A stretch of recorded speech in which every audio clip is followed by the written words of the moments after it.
Thanks for downloading this podcast. It's for personal use only and must not be rebroadcast, reproduced, or used in any form without permission. Tell your friends they can get their own copy by searching iTunes for Radio Le Mans or visiting RadioLeMans.com. Running motorsport magazine show, Midweek Motorsport. News, features, special guests, and analysis from the experts. Formula One, sports car and endurance racing, rallying, touring cars and bikes. If it has wheels and an engine, and they keep score, it's on Midweek Motorsport.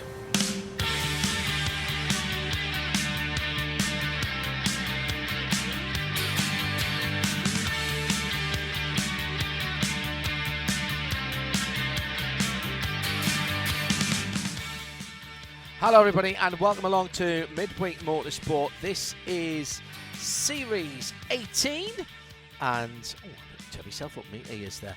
And we, not yours, no, you're fine. You leave it as it is, it's only me. I've been doing other things on the sound desk in the studio this afternoon. Series 18, episode 8. Kerry is up in London because Tim is on assignment, I think is what he said on networks. So Kerry, once again, is filling in admirably this evening. On a packed programme tonight, we have, well, I'm supposed to say all the usual features. We have some of the usual features. We will include our big interview tonight. Tyler Gonzalez will join us. He's leading the Idemitsu Mazda MX-5 Championship, which is back on again this weekend. We have sound and vision coverage of that from the streets of St. Pete. It's fortunate that he is our big interview tonight because he doesn't finish work till just before 4 o'clock in the afternoon where he is in the US. So we can only get him just after 9 o'clock tonight. So we've got to wait for him to come on. So fingers crossed on that. We have some audio from the Hertz Jota Porsche 963 launch earlier today. Andrew Cotton, editor of Race Car Engineering, and I went down there today to see the mighty 38, and it is particularly mighty. Sam Hignett will be talking to us a little while. We've recorded that. That was done just after the unveiling of the Hertz Gold Car. If you haven't seen it, it is extraordinarily beautiful. And yes, I do ask the most important question. I'll leave that with you about the most important question about that car and that programme. Some interesting comments from Sam about that coming up. And Nick Damon is with us tonight. He'll be talking F1. You just heard the F1 preview. We'll get that posted and published as a podcast on the archive as soon as we can. Tim, obviously being away, slows things down just a wee bit, but that will get posted on all your favourite podcast apps and, of course, on RadioLeMans.com as quick as we can. And we've got a lot of news about sports cars tonight, so forgive us if we are going to be sports car heavy, although Nick will have some bike news, we'll have some Formula One news as well. Let me quickly skim through a little bit of parish notices this evening. Hello to Dave England, to Kevin Payne, who's listening. He's just been listening to the Formula One show as well. Martin Webster listening live at work tonight. Looking forward to hearing your thoughts on the beautiful Jota. It is absolutely gorgeous. And the pictures, good though they are, do not do it justice, to be honest, Martin. Jerry Z, listening live tonight. He said, hoping to join live tonight. Hoping to see how much coverage I can get away with. Going to the St. Pete's Grand Prix this weekend, which will be a first. Oh, you'll enjoy that. Jerry, you'll really enjoy that. It's a great place to go. It really is. Jerry Sisk loves the new Jota, listening in tonight. Something new, not red, white, black clone of the rest of them. You're absolutely right there. Hello to Matt Endine. And he says, I can't find to see the option for the 963 on the Hertz car hire page at the moment. I'm told it'll be available from a very small number of outlets, particularly around June in France, at Le Mans only. Just the one of them for the moment. Hello to 917 Delaney, to Scott Brownlee. Is that a Singer logo on the fin? Yes, it is, because Tom Wagner owns the car, and he's the man who owns Singer.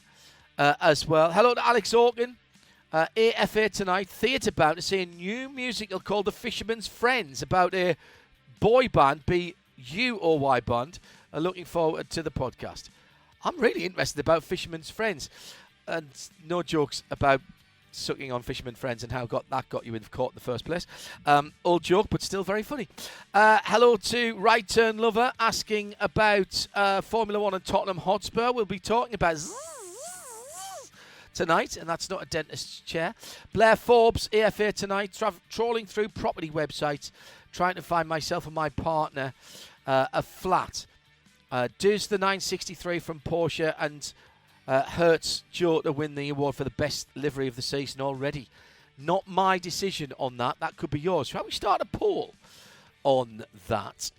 Hello to also to Sarah Rigby, tuned in, excited about 5 Astons racing at Le Mans this year. Marcel Duc, who's listening in as well. To Minshaw, who is listening in tonight as well. Chris Suku, looking forward to the show. Finishing up some work in the study.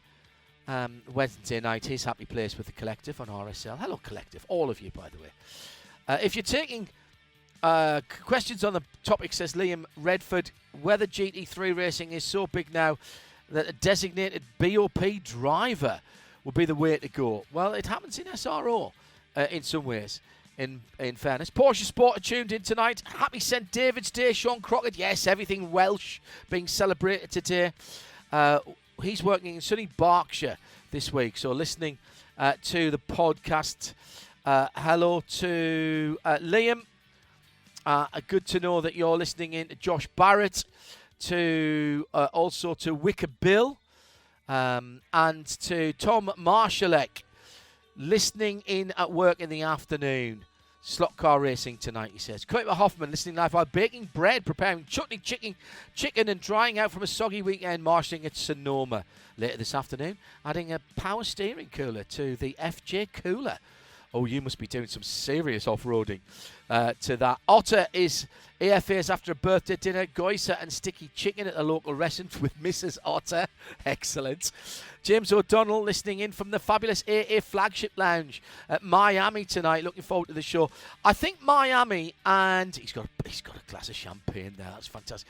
Miami and probably Chicago are my 2 favourite AA lounges. LAX not too bad as well. I think probably my favourite lounge in the world is still Qantas at Sydney, which is absolutely outstanding.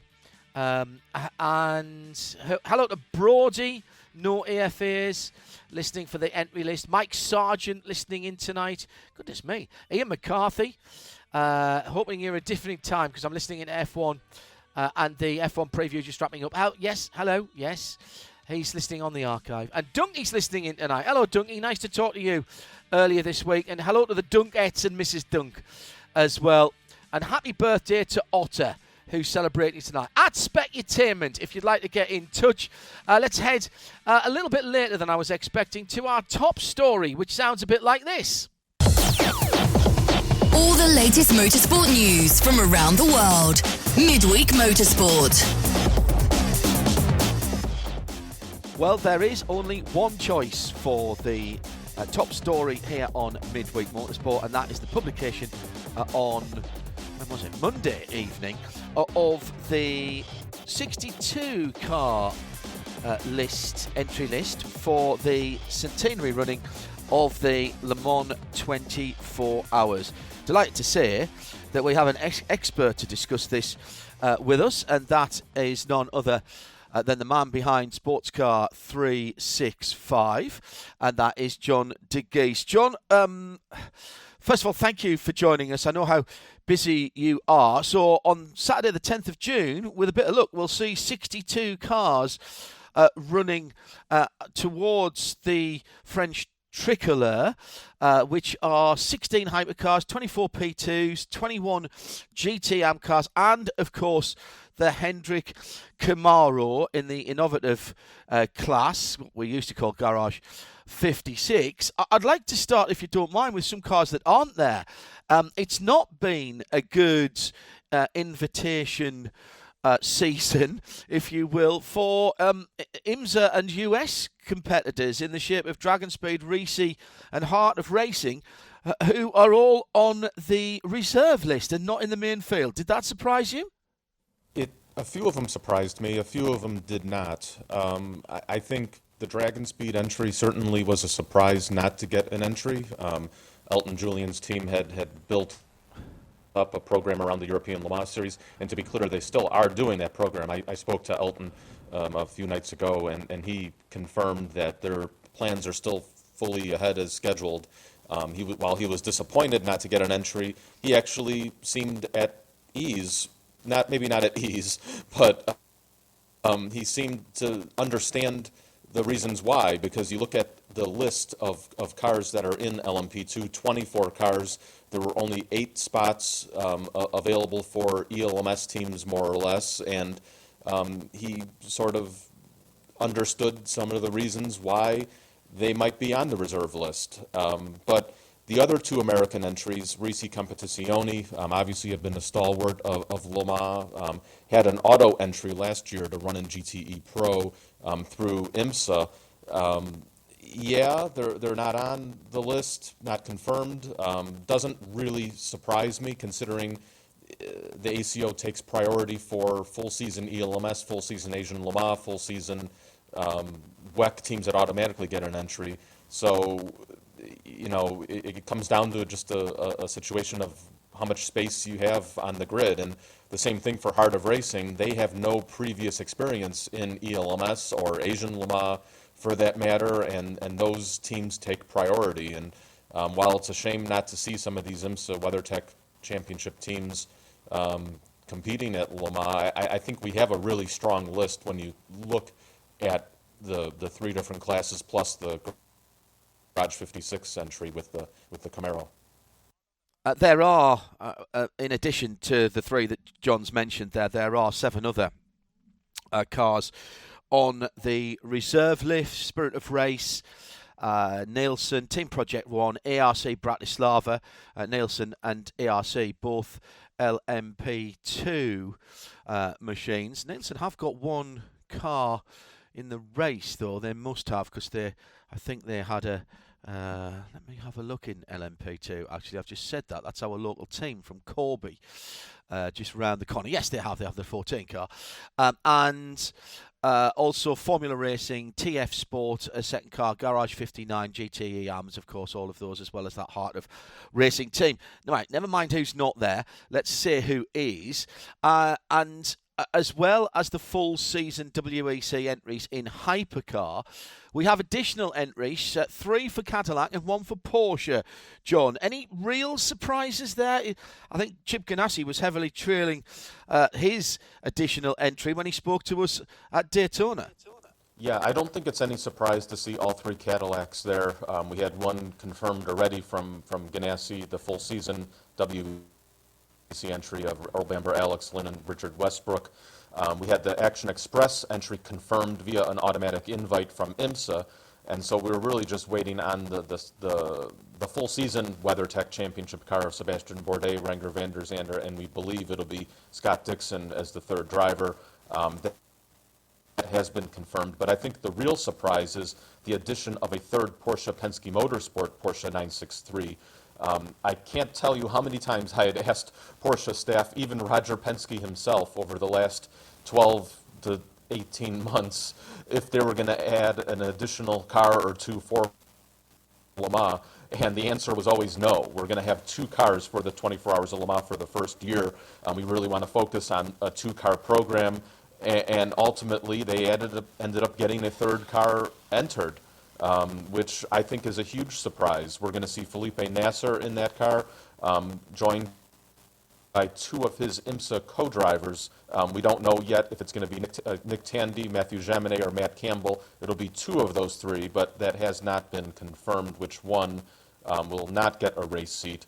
I presume the one who doesn't will be the reserve driver for the three-car program.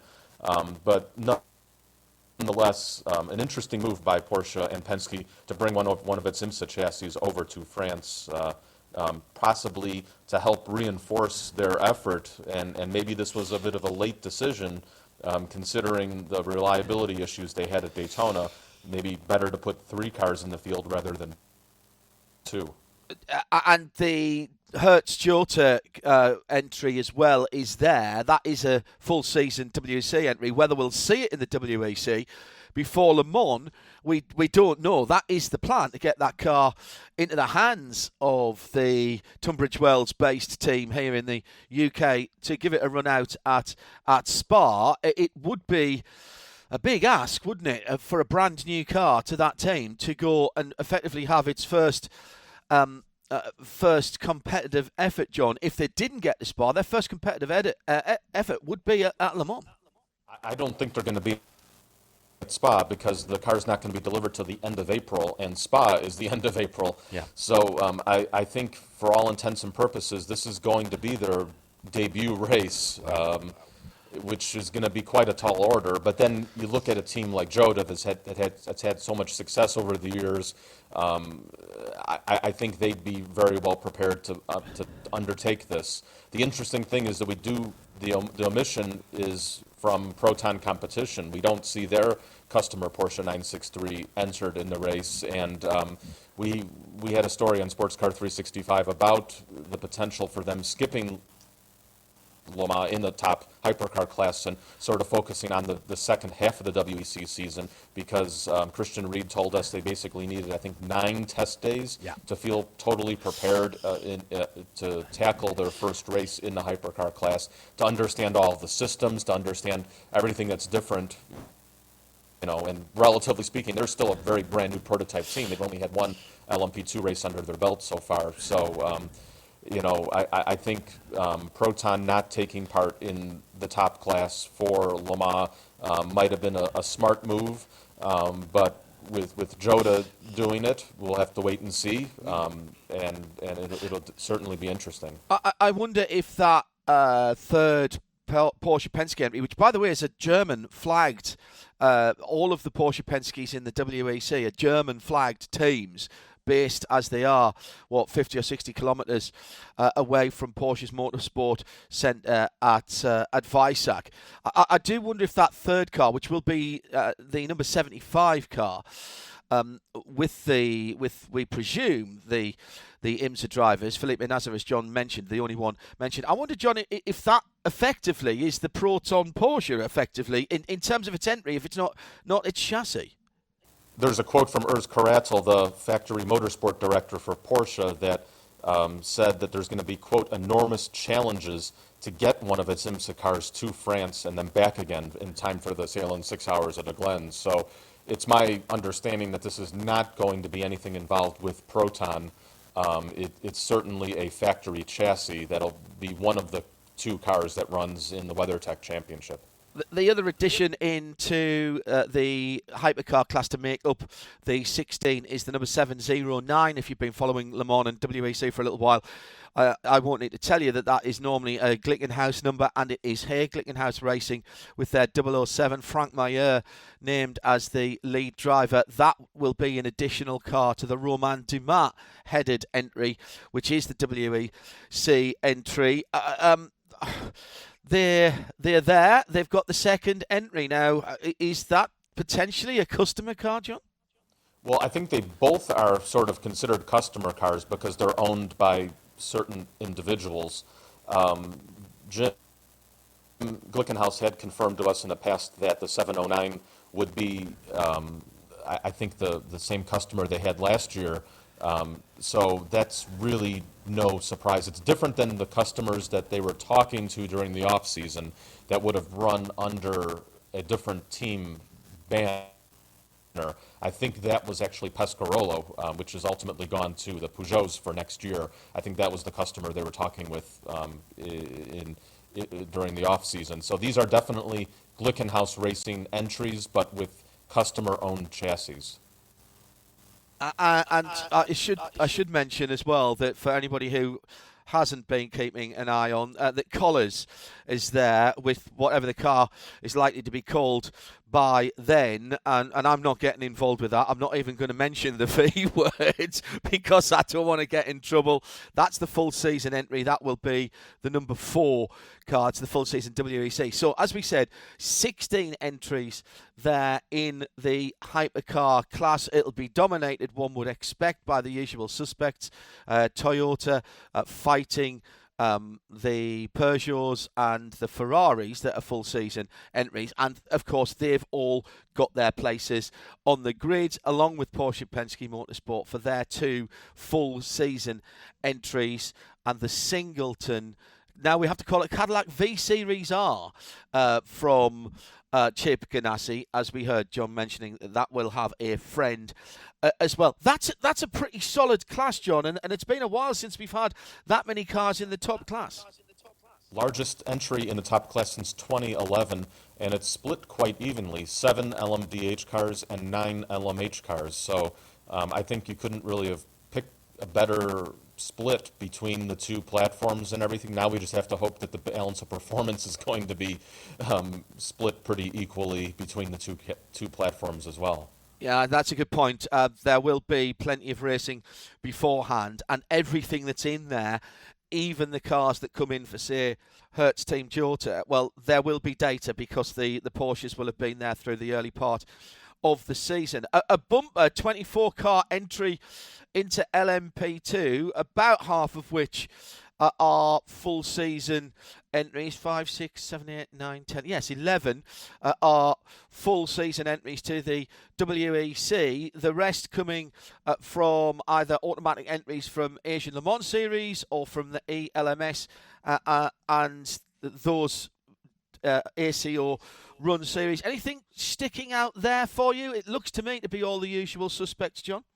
Yeah, we have a lot of confirmed auto invites, like you had mentioned. Tower Motorsports is going to be making its 24 Hours of Le Mans debut with John Ferrano and 2 very other interesting co-drivers that have yet to be announced, but that'll certainly be a lineup to keep an eye on. From another North American perspective, we have George Kurtz that's making his Le Mans debut in the Algarve Pro Racing entry. Interestingly enough, teaming up with James Allen, who had just narrowly edged his car out to win the Rolex 24 in that photo finish in LMP2. Colin Brown is the 3rd driver, George's long-time co-driver there. So I think that's going to be another interesting non-WEC entry to keep an eye on.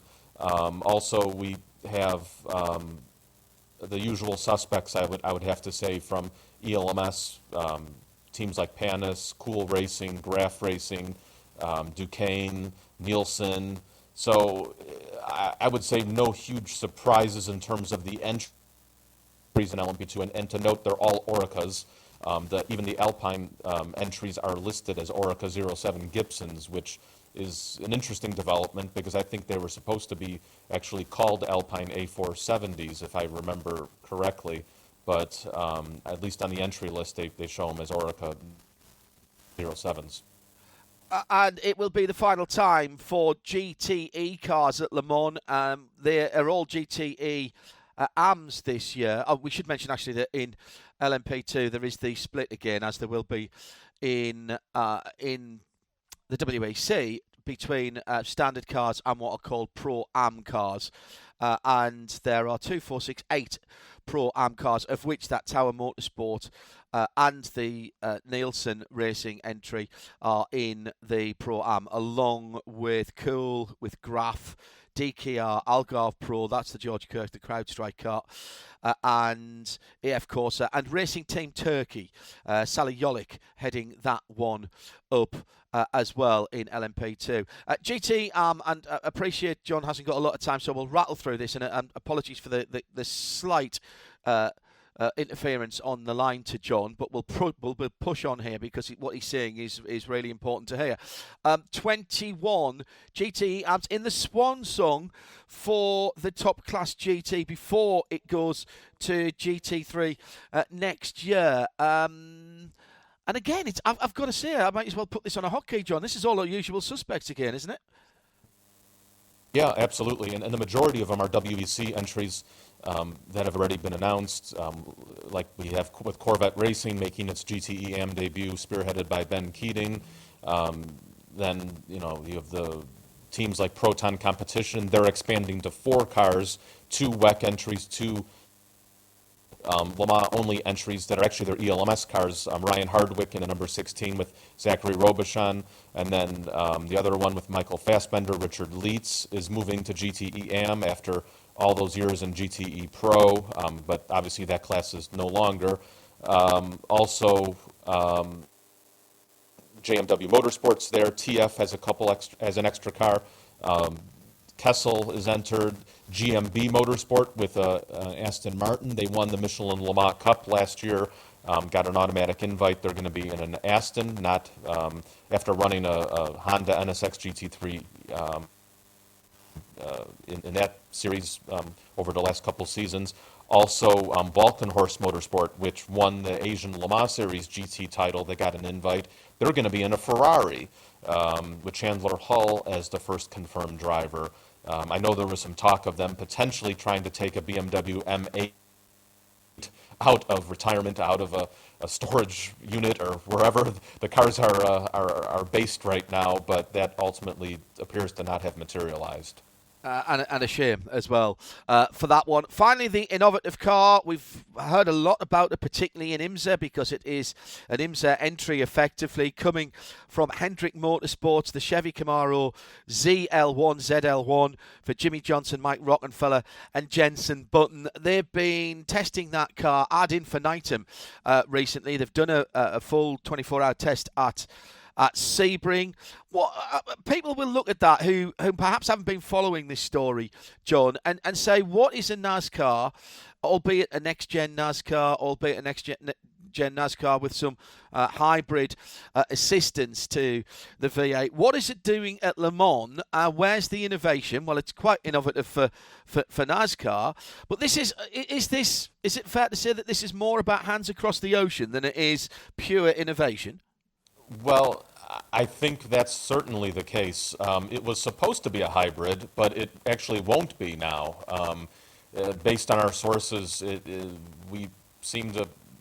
Nobody from Hendrick or GM has confirmed the technical configuration of the car, but based on what we understand, it will not be a hybrid. They never tested it as a hybrid, but I think initially when they presented the case to the ACO, they presented it as a hybrid because we asked Pierre Fillon when the initial program announcement came out in March of last year, and he says it would be a hybrid. So still a little confused there on exactly what went on in the last few months about, to sort of not make it a hybrid, but to me that would have made it an innovative car.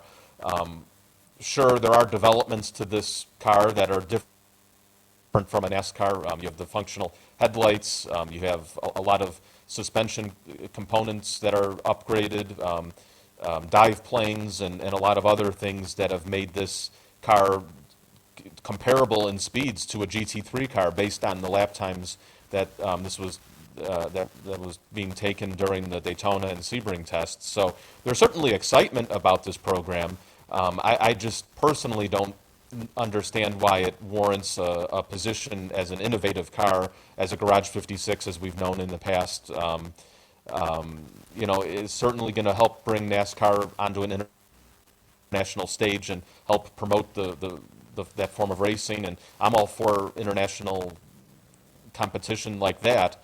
And it would be cool to see the car competing in the race, but it's a shame that we're not really seeing any cutting-edge technology or anything that's drastically different than what we would see with a NASCAR next-gen car that competes in the Cup Series. John, thank you very much. I know how busy you are, and apologies for those of you listening. Slight interference on the line with John. We heard perfectly what he was talking about. Just a quick final one, John. Is this going to be a worthy entry list for the 100th anniversary of the first running of the 24 Hours of Le Mans? Absolutely. I can't see. I think this is probably one of the best lists that the ACO Selection Committee has come up with in recent years. There's always been controversy in the past of why did this car get an entry, or why is this car on the reserve list, and there could be some arguments made for one or two of them maybe, but looking at all 62 cars, I think they all deserve a space on the grid, and certainly looking forward to the 100th edition, especially in the top hypercar class. I think it's really shaping up to be a classic. John de Geest, thank you very much. Apologies again for the slightly crackly connection. Fair to say that John isn't at home in Chicago. He's travelling the world at the moment. But thank you, John, for your time. Nick Damon joins us here on Midweek Motorsport. Nick, good to have your company as well. Let's pick up on that Le Mans entry. Good evening, first of all. Good evening. Oh, John, good evening. Kerry, good evening, everybody. Yeah, and let's talk about NASCAR. Yes. L.A. Filipponi has just tweeted at Specutainment, and this is a very good point. Given the absence of GTE Pro, Garage 56 now is the only non-prototype entry. In fact, it's the only non-GTP entry with an all-pro driver lineup. And they're aiming for that car to be GTE. That's GTE pace. That's a really good point, which I hadn't thought about. Outside GTP, the Hendrick NASCAR, the Garage 56 machine, is the only all-pro driver entry. Yep. They're going to need to find some more pace, because GT3 pace is quite a long way off GTE pace. Yeah. They're aiming for GT3 pace, I think. I don't think they'll get the GTE pace. Here's my prediction. They'll be quick down the tubes, possibly as quick as the prototypes. I'm hearing over 200 miles an hour down the tubes. It's going to be interesting. Doesn't have a lot of downforce, so it's not going to be quick through the corners, and I'll be interested to see what it does through the Porsche curves. This car is not the same car that they started with. They've made a lot of difference. They've added some downforce. Realistically, it's not really a NASCAR anymore. Let's cut away the swathes of PR bump. The fact is that it's not a NASCAR. It's got a silhouette which is minorly similar to a NASCAR, but as John said, it's now got lights, and it's going to be completely differently structured. It's going to have a completely different engine. It's got a different. It's not running hybridization. It's lighter. Yeah, I mean it's I'm not having a problem with that because it's a PR job. My question about this has always been, and I think I don't know if you said this in the program where I said it on the air in Daytona, is if you're doing a garage 56, which is garage effectively 62 very now, much, isn't it? It effectively is a PR stunt. That's what it is. I'm loving good number. But why would you do it on the 1 year when no one's going to be interested in you? Because it's the 100th anniversary. And the new GTLM hybrid. We've gone from no competition at the front to 16 pick one cars. from 16. Yeah. Or perhaps pick one from 13. But you know what I mean? It's the front of the field last year, we all tried to pretend we knew it was between two cars. Yeah, and they're both from the same manufacturer. None of us know who's going to come where in the main race. So well, outside of a couple of interviews, why are we going to care? I'll ask you that in our preview programs once we've done test day, mate. Oh God, no idea. And we get to see what's actually happened. I suspect we still won't know. I think it was very interesting that Toyota brought out have showed pictures of their revised car because it's very revised because they've not been trying. In the last couple of years, they haven't had to, and now they've. Yeah, sorry. Quickly, shall we stay with WEC because the Le Mans entry list was announced before the 1,000 miles of Sebring, which is a couple of weekends away, and therefore will be at Sebring. Not next week, but the week after. By the way, there'll be no Midweek Motorsport, not next week, but the week after. So, Sebring Race Week, there is so much action on track on the Wednesday.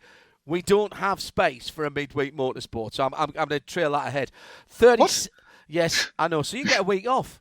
37 cars, 11 of the hypercars, 12 P2s, and 14 GTE AMs. By the way, what are the ACO going to do when they get rid of LMP2? Because where's the 12 other entries coming from? Because I'll guarantee you they're not coming, particularly at Le Mans, they're not coming. Let's go back to Le Mans for a second. I had a long chat today. We've got an interview coming up that we pre-recorded early on with Sam Hignett. Had a long chat today with a variety of people who are involved in sports cars. That when LMP2 goes away, do we think GT3 is going to take up the gap and fill half the field, 31 cars? And the answer resoundingly was no. So celebrate the 62 cars this year, because you possibly won't get that in the future when LMP2 disappears. Meantime, WEC, all the usual suspects. The poor guys at Technical have got to balance the hybrids and the non-hybrids with the bicolors car. I won't use the VV word because it's still under advisement, I think, is the legal term, isn't it? The number 4 car. And the Glickenhaus, 12 P2s and 14 GTE AMs. That's going to be a decent race, isn't it, round Sebring for 1,000 miles? It won't be 1,000 miles. They won't reach it because they don't go quick enough. But you know what I mean? We will have an ability also over that weekend to get a direct comparison between the two versions of the cars. They're running in 2 races. I suppose they might not be on the same tyres, so it might be not perfect. They're on some of the same tyres. So WEC get a choice of 2, the same 2 compounds that IMSA had at Daytona, whereas WEC only get the hard tyres at Sebring. Right. Okay. I think it's going to be exceptionally interesting. A busy old weekend. And of course, it is a very good test for the cars. 12 hours or 1,000 miles at Sebring is much rougher on a machine than 24 hours at Le Mans. So it's a good literally, it's a shakedown, isn't it? Absolutely. Right Turn Lover has been particularly pedantic tonight. Hello, RTL. LMP2 is full of all pro lineups. Even officially, a silver ranked driver is not titled an AM anymore, but they're not titled a pro either, in fairness. And it's still a pro AM class. He said, and there'll also be no GTPs at Le Mans. They're called hypercar on the world stage. There's still GTPs. It's IMSA's regulation set. It was always going to be. It was DPI 2.0. If you want to be that pedantic, RTL, then it's DPI 2.0, and it's never changed. So sorry, but it's GTP. They are in the hypercar class, but we've got 3 different sets of cars in the hypercar class. We've got LMH, which are 4-wheel drive hybrids. We've got GTPs, which are 2-wheel drive hybrids. And we've got the 2 that are non-hybrid 2-wheel drive, which is the Bicollis and the Glickenhaus. So there's 3 different concepts of cars. And they are 3 different rule sets, by the way, as well on that. We've got lots more sports cars to come, Nick. Shall we do a bit of bikes? And why ever not? Yes. We'll move away. We've got Sam Hignett to come. We've got Tyler Gonzalez to come talking about Mazdas, because it's Mazdas back this weekend on the IndyCar run as well. Let's talk about the opening of World Superbikes at the weekend. And Aruba Ducati did rather well. Well, I did say they were going to win all 3 races. Well, they didn't. They won all 5 races. Well, I didn't realise that they changed the rules in Supersport, so the Panigale V2 got in there, which seems ridiculously overpowered, but never mind. That's the way it goes. Fantastic weekend for Ducati and Alvaro Bautista, who won all 3 races. In fairness, he looked particularly good the whole time. He managed to win the first one, which was a drying race. I say it wasn't drying. I say wet the whole time. It was wet the whole time. Oh, the first race. Which one? Which Superbikes they are? Race 1 Superbike was wet the whole time. Race 1 Super Sport was wet the whole way and was magnificent. If you haven't seen it, seek out the highlights. John McPhee, who aged out of Moto 3, and is on a bike that's 20 kilometres. Listen, people moaning, we'll talk about this later, people moaning about BOP in GT racing, and he's got a bike that's 20 kilometres an hour slower down the front straight, down the Gardner Straight at Phillip Island, and he got up into second, eventually finished third in a wet race. Wet races are a field leveller in terms of bike performance, but not necessarily in terms of rider performance, Nick. No. We did see Johnny Ray in the lead of that wet race for a while, and he ended up coming second.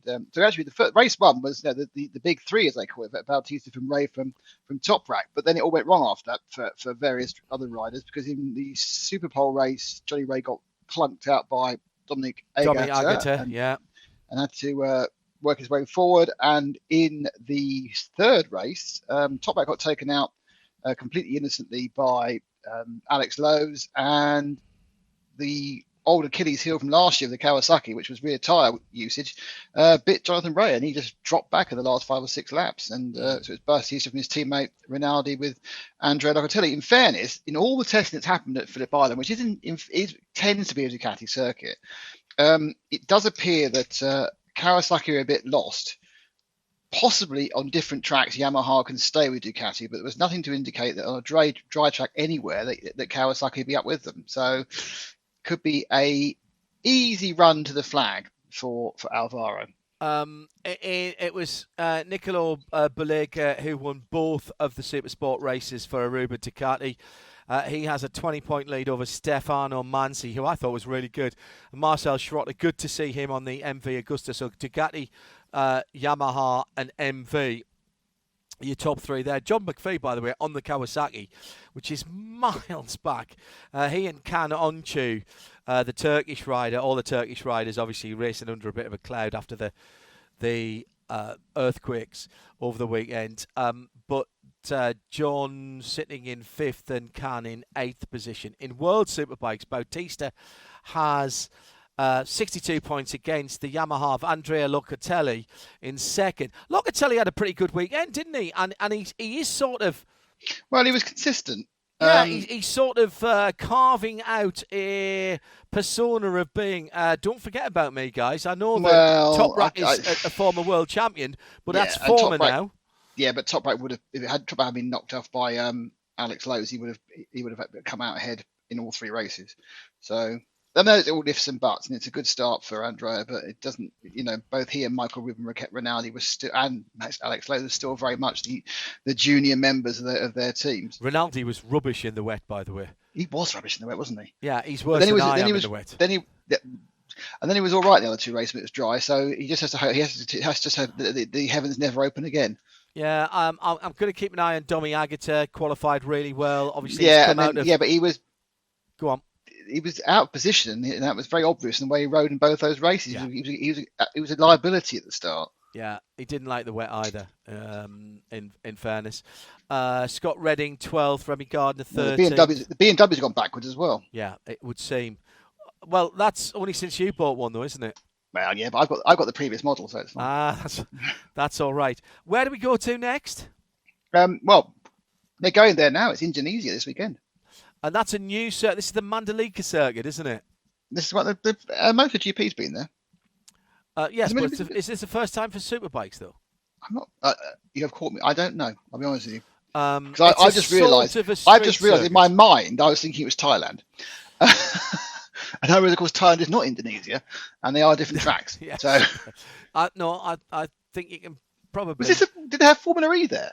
Oh no! See, now you've asked me a question. I've just watched the Formula E race from last weekend, which I rather enjoyed, to be honest.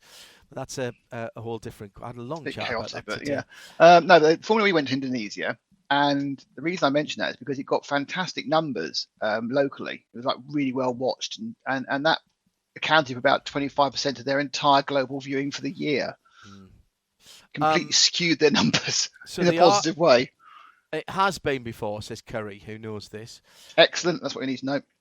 Mandalika and they are there this weekend. It is 9 o'clock. I think that's 9 o'clock UK. Indonesia is about 9 ahead, I think. Oh, is it? It's a long way ahead of Indonesia. All right, hang on. 8 or 9 ahead. So, yes, that is local time.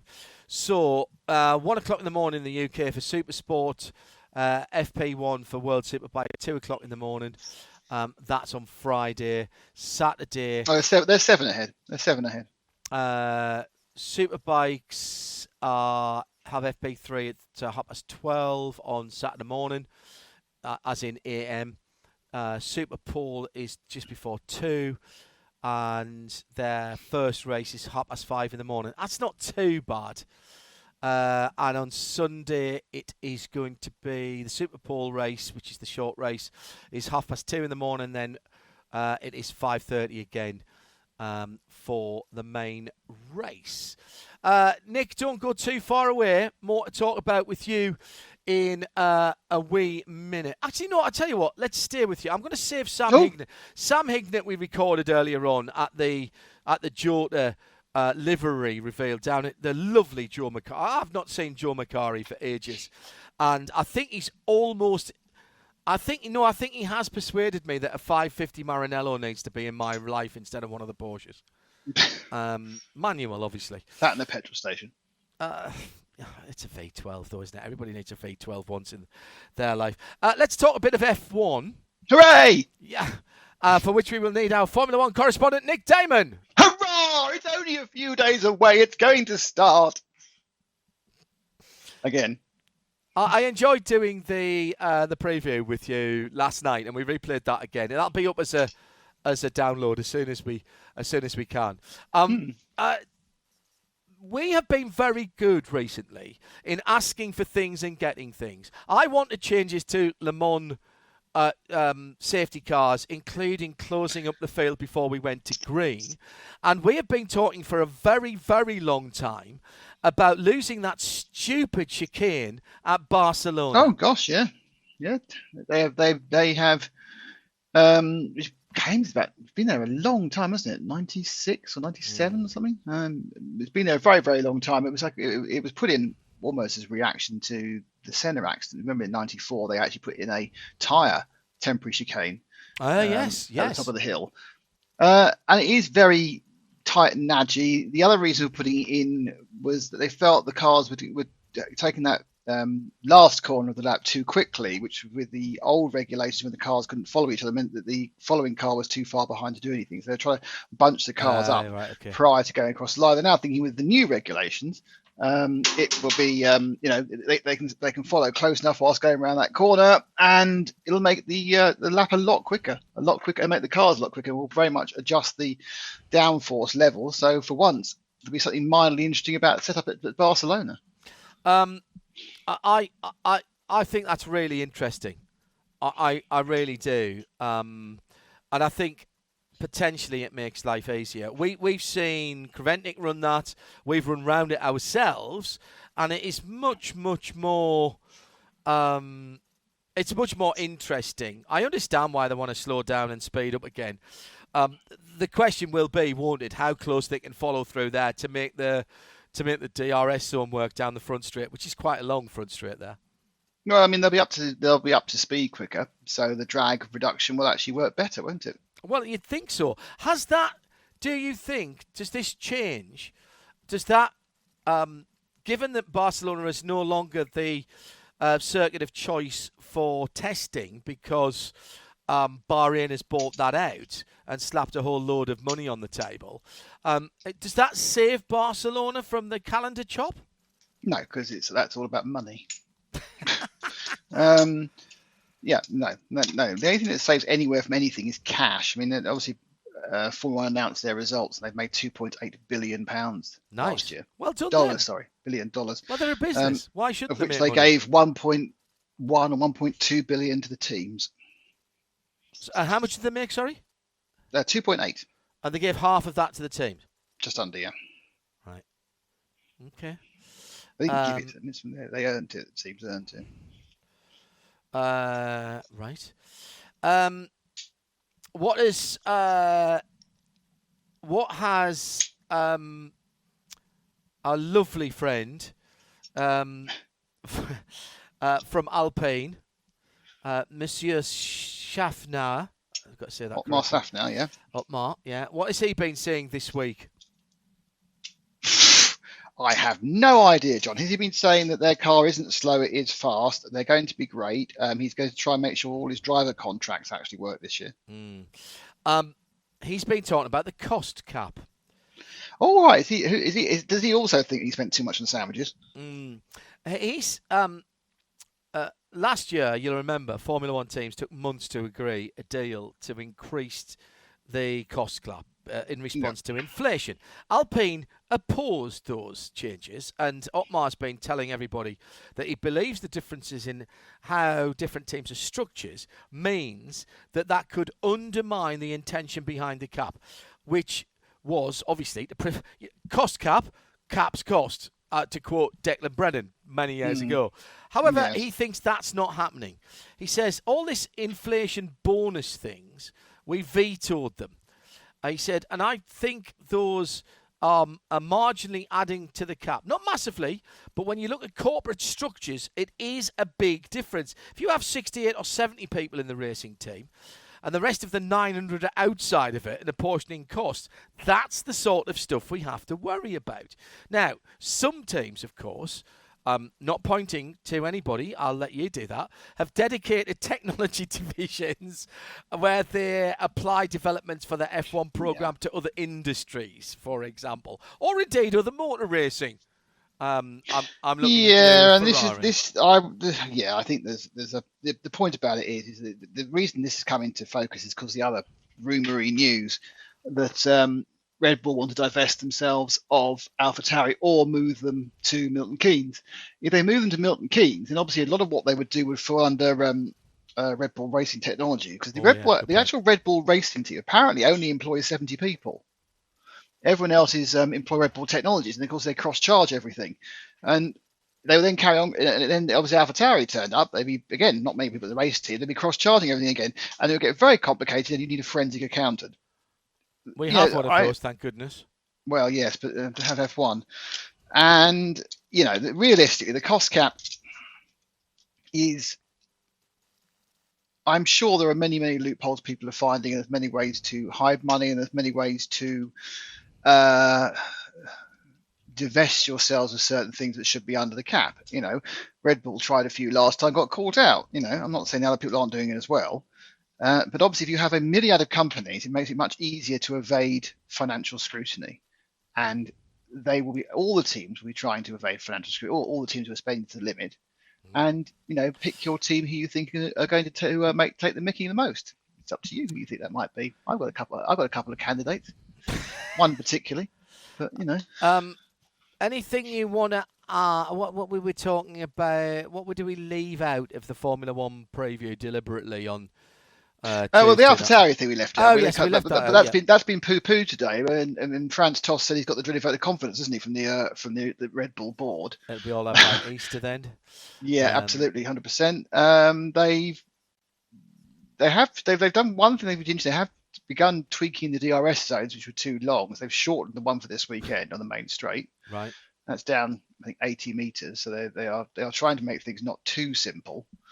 But apart from that, obviously, everyone now is sitting around going, how much is Red Bull going to win by? But Ferrari is saying, well, it might not be that way, and it's all coming up on the eye. But then also the big news, the big question is whether we're going to see Lance Stroll or Felipe Drugovich in the Aston Martin. Yeah, what did Lance actually do? He hurt his wrist falling off a bicycle. Really?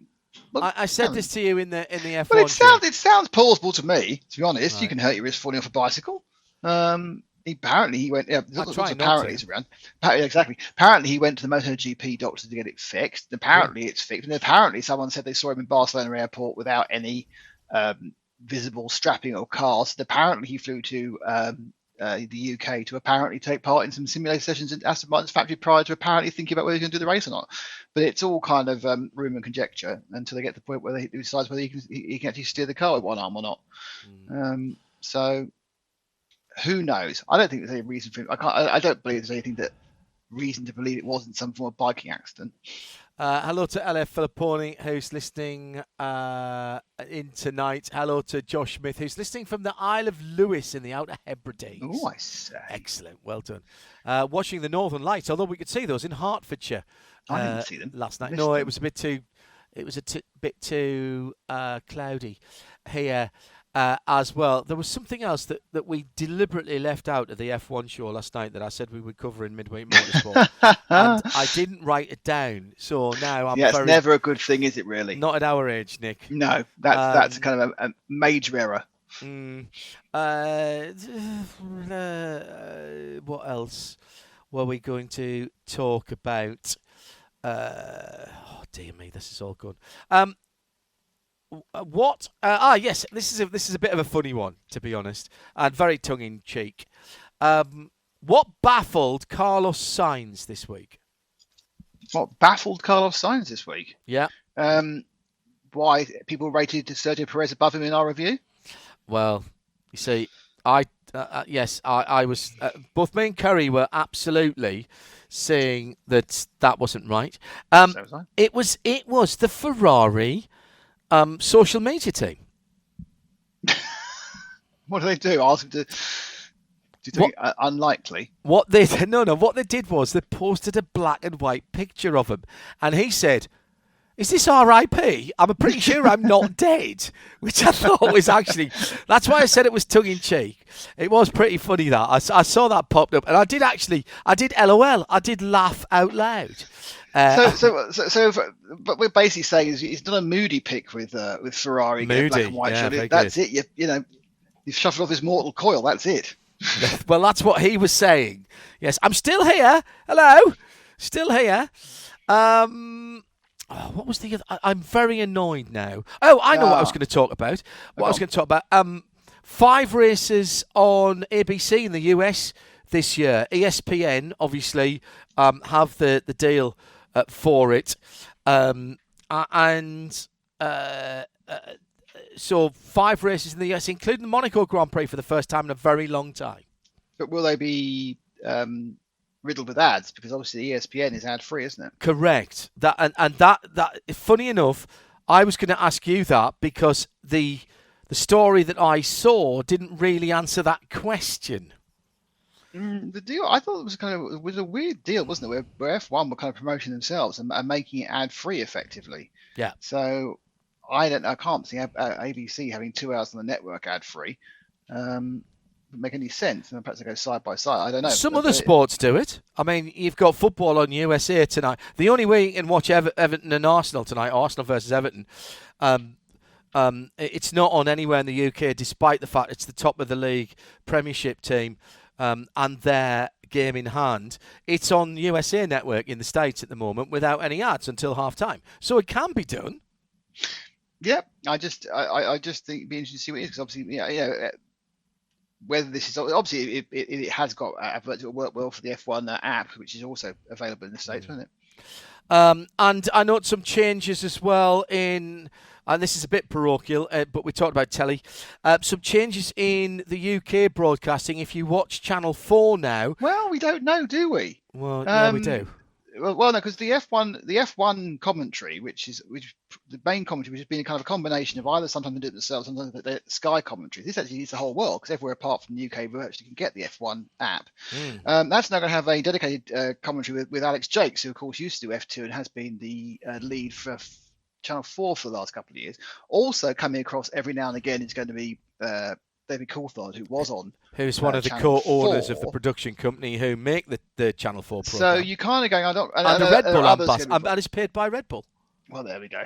And there are others as well. But so it kind of makes you question who is going to be doing the lead for Channel 4. Is it the fact they're just going that Channel 4 is going to take the F1 coverage? Yeah, so Alex Jakes, who left F1, FOM television, if you want, let's call it that, to go and work for Channel 4, has now been re-employed by F1, who will do effectively, I believe, the world feed. So does that mean that everybody else doesn't get Crofty and the Sky? Sound like it. I mean, that would be the assumption you make on that one, wouldn't you? Crofty, obviously, also who takes money out of Red Bull, as we found out recently. Oh, that was very surprising. Yeah, sitting in the car, and there's a kind of a spoof sporting commentary done by Crofty, and it's for Red Bull, the actual Red Bull drink itself. So apparently now every single broadcaster, apart from Johnny Herbert, got fired, is in the pay of Red Bull. Certainly English language. Yes, well, I'm sure the Dutch language as well. Well, who knows about that? Nick, don't go away. Don't go away. No, I won't go away. No, because we've got lots more to talk about in the second hour, which starts right now. Oh, sorry, you caught me off guard there. It's Midweek Motorsport, and here's what's coming up. Series 18, so number 8. Right, coming up in the next hour. Well, we know we'll get Nick back because we've got plenty more to talk about from him. But lots of sports car news, including from earlier on today, the mighty 38 has revealed itself. Not in any kind of, not nice way. We've seen it. It's Hertz Racing Gold and Red. We'll talk about that with Sam Hignett. We spoke to him at the reveal at Joe Macari's Performance Sports Cars early on. We'll have more of Nick Damon at Specutainment for your ideas. And next, our big interview. Hopefully he's finished work by now. Motorsport on RadioLeMans.com. Let's kick off the second hour of Midweek Motorsport Series 18, episode number 8, with our big interview. And our guest tonight will be racing this weekend, and he is involved in the Idemitsu Mazda MX-5 Championship. And if we're going to talk to somebody from that championship, we might as well go to the head of the field and the leader of the championship. That's exactly what we are doing now from St. Cloud, Florida. I am delighted to say that joining us now on the line is Tyler Gonzalez from Copeland Motorsport. Hello, Tyler. How are you? I'm doing great. How are you, John? I am very well. Good to hear your voice, sir.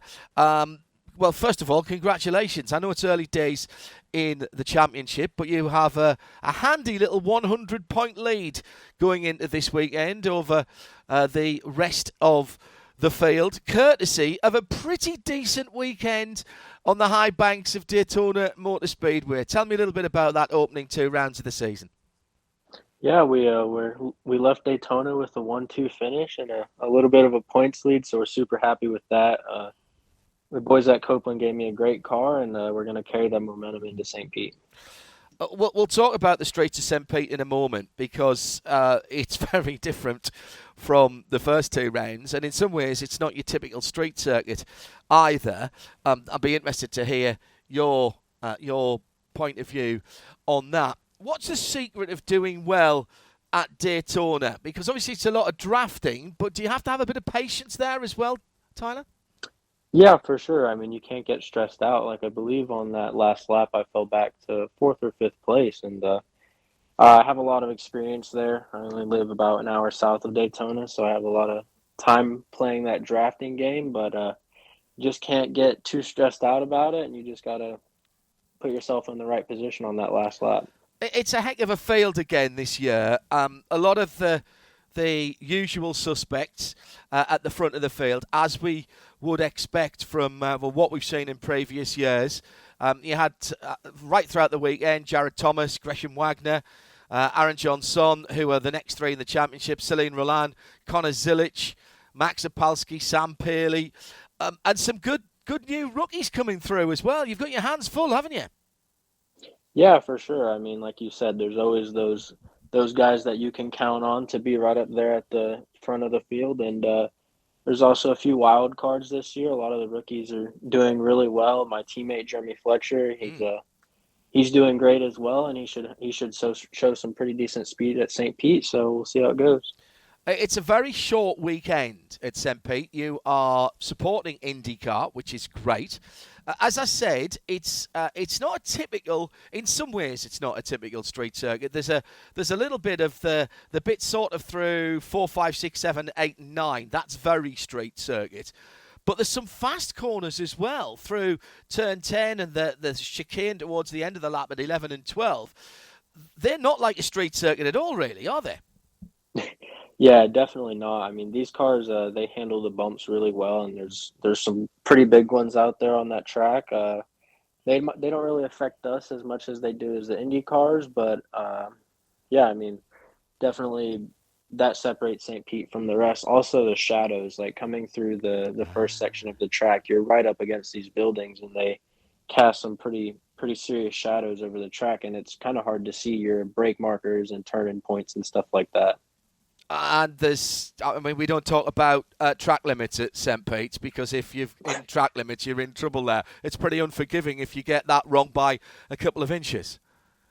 Yeah, for sure. And everybody's driving so hard, and we're using up every single inch of the track. Like, I remember last year coming in, and there would be white streaks on my mirrors from them grazing the walls. I mean, it's pretty crazy, but if you want to be at the front, that's just what you got to do. As I said, it's a short weekend. Is that a good thing or a bad thing? I prefer it. I like to be in the car as much as possible. So the times where we do a 30-minute session in an entire day, it kind of sucks because you're just waiting. So I would honestly prefer this in and out style of format. So you've got your practice. It's all pretty early stuff in the early part of the week on Friday. Qualifying on Friday afternoon. Now, qualifying in MX-5, in Mazda MX-5 Cup racing is always important. It's even more important on the streets of St. Pete? Yeah, so this track's a little different. It's one of the only tracks that we're going to go to this year that the draft doesn't really play a big factor. Good point. So a lot of these other tracks, like you'll be going out there with a big group of cars and just trying to get that miracle draft down the back straight. But here you kind of just can go by yourself and just put some clean laps down and end up front. And so is that's the plan at the moment, because presumably you don't want to get caught up in anybody else's mistakes around there because there's so little room to manoeuvre. Yeah, that's a great point as well. I mean, somebody might just be half a tenth slower through the corner in front of you, and there's really nothing you can do about it here without losing an exponential amount of time. Yeah, the season is very young, as I say, and you've already positioned yourself in the last couple of seasons as one of the drivers to watch. We talk about the business side of racing with quite a lot of drivers, whether it's in the WeatherTech Championship, Michelin Pilot Challenge, or indeed with you and your competitors in the MX-5 Cup. This year, even more, as Shea likes to say in the commentary, real folding money from Mazda. I know that's not necessarily what you're there for, but it does make a difference, does it? I mean, yeah. I mean, there's still a bit of a cash payout at the end, so we all want that championship. But I think it's going to keep a lot of the competitors around through the entire season because you can show up and win money at every single race. And, good point. Yep, we were able to capitalize on that quite a bit at Daytona. We were super happy about that. We're going to try and do the same thing here, but honestly, we would be happy with just the top 5 finish, and we're going to try and keep this championship alive. Is St. Pete's a circuit that you relish? Do you think you and the rest of the Copeland team are well prepared and well suited for this race, or do you just want to get in and out and into the rest of the season? I never doubt that Copeland's going to give me one of the best cars, and they always will give me a car that I can go win with. Last year at St. Pete, we had a really good car, really good speed. We qualified off pole and on pole. We were in second place on race 1, had a mechanical failure, which sucked. We were leading the race with about a second gap in race 2 and got brake fade at the end of the back straight. But we're definitely going to have the speed. That's not a doubt. And hopefully we just have some better luck this year. Is it a case that basically you do have to take every race as it comes? The problem with St. Pete is when it is so quick, just a 2-day meeting, if you have a problem in the first race, and particularly if there's damage involved, there's barely any time to get it fixed for race 2. Yeah, it's going to be a crunch, that's for sure. And this track's not very forgiving. Usually, if you get in an incident, you end up meeting a car and a concrete wall almost guaranteed. So we're going to try and stay away from that as much as possible. I think that's a very, very good idea. Let's look a little bit further forward through the rest of the season. Another fantastic year ahead. After St. Pete's this weekend, you've got a little bit of a gap. You've got nearly 2 months, in fact, just over 2 months of a gap. But back to WeatherTech Raceway, Laguna Seca, around there on the IMSA bill again. Now, that's a circuit that for so long was, of course, associated with Mazda. And I have very happy memories of watching Mazda's MX-5s race around there in the previous iteration of the championship. You're looking forward to that? Yeah, I mean, I've raced Laguna a couple of times in different cars, never a Cup car, but I'm looking forward to it. I think these cars are going to do really well there. They've proved to put on some great races, so I'm definitely looking forward to that one. Then you've got the run through June at Watkins Glen as part of the Salem 6 Hours, and that's another fantastic race course. Elkhart Lake, Wisconsin. Then you're at Virginia for the VIR GT event, and finish it off at Road Atlanta, of course, for Motul Petit Le Mans in October.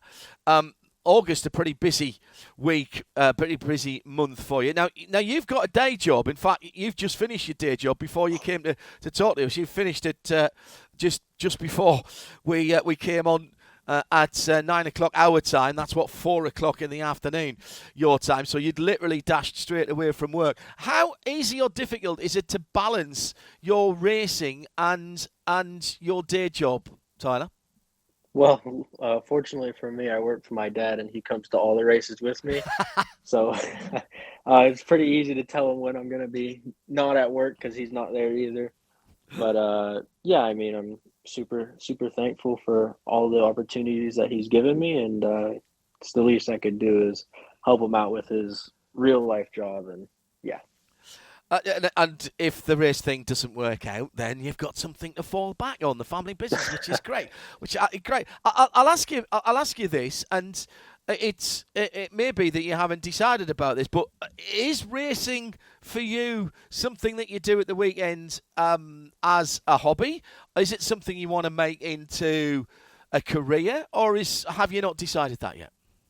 Oh, I'm for sure trying to go all the way. I mean, I'm really at this point, I don't know what that exactly means, what path I'll end up taking, but I definitely want to. This is my life. I mean, I love racing, and I don't know what I would do without it, so I don't think I could ever leave it.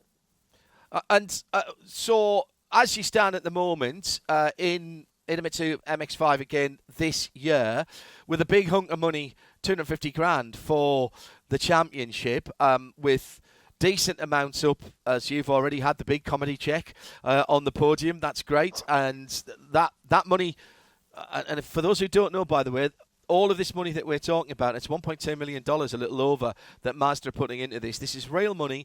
It doesn't have to be spent in the series. If Tyler wins the championship at the end of the year and he gets his 250 grand, if he wants to disappear and go and travel around the world and blow it all in a year, that's fine. I suspect you won't want to do that, and you'll want to put it into your racing career. So you see, you're not quite sure what that looks like, but in GT and sports cars rather than single seaters? Yeah, for sure. I mean, I love sports cars, and I think it really fits my driving style. Never had a big desire to go into the open wheel path. I've always been sort of fascinated with sports cars and prototypes and stuff of that nature. And honestly, I wouldn't even be opposed to running some NASCAR stuff if I could. Oh, wow. What was your background before you came into the MX-5? You said you'd raced some other stuff. Did you do karting when you were younger? Was it a fairly traditional path, or did you come in a different route? Yeah, I mean, there's so many karting kids coming up now, and I would like to consider myself one of the pioneers of that. Usually everyone goes straight to open wheel, but I started karting when I was 7, got out of it early at 13, and went straight to Spec Miata. Still run the same exact car to this very day. I'm sure I'll be running that multiple times this year. It's so much fun. And, yeah, that's about it. Tell our listeners the difference between a Spec Miata, which is pretty much a street car with a cage in it, and the complexity of a cup car. Because to the untrained eye, from 25 feet away, they both look like small convertible race cars with a cage in, but they are very different. No, they're extremely different. Spec Miata is as grassroots as it gets. Pretty much everything stock on it. I mean, you have a few things, like you said, the cage, and obviously we don't run street tires. We run slicks and a few suspension components, and you can work the motors a little bit. But on the other hand, the MX-5 Cup cars, they're fully built race cars. I mean, they're stripped and torn down and then built from the ground up by Fliss Performance. And we have the SADEV sequential gearboxes in them. And, I mean, at that point, they're fully built race cars.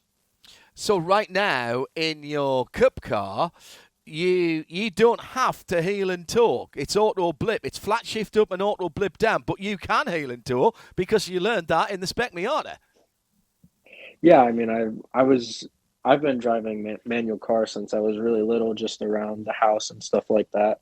But it's definitely a great trait to know. It's almost a dying trait, and especially in racing, almost every cars have all the big race cars are paddle shift now. But it's a good thing to know. But I absolutely love the auto blip in the MX-5 Cup. It's so fun. It sounds so good. Yeah, it didn't have that SADEV box when I drove one at Road Atlanta a few years ago, so it still had the H-pattern box, so it was still, blipping down through the box, and I thoroughly enjoyed that. Pretty trick suspension setup as well from Multimatic.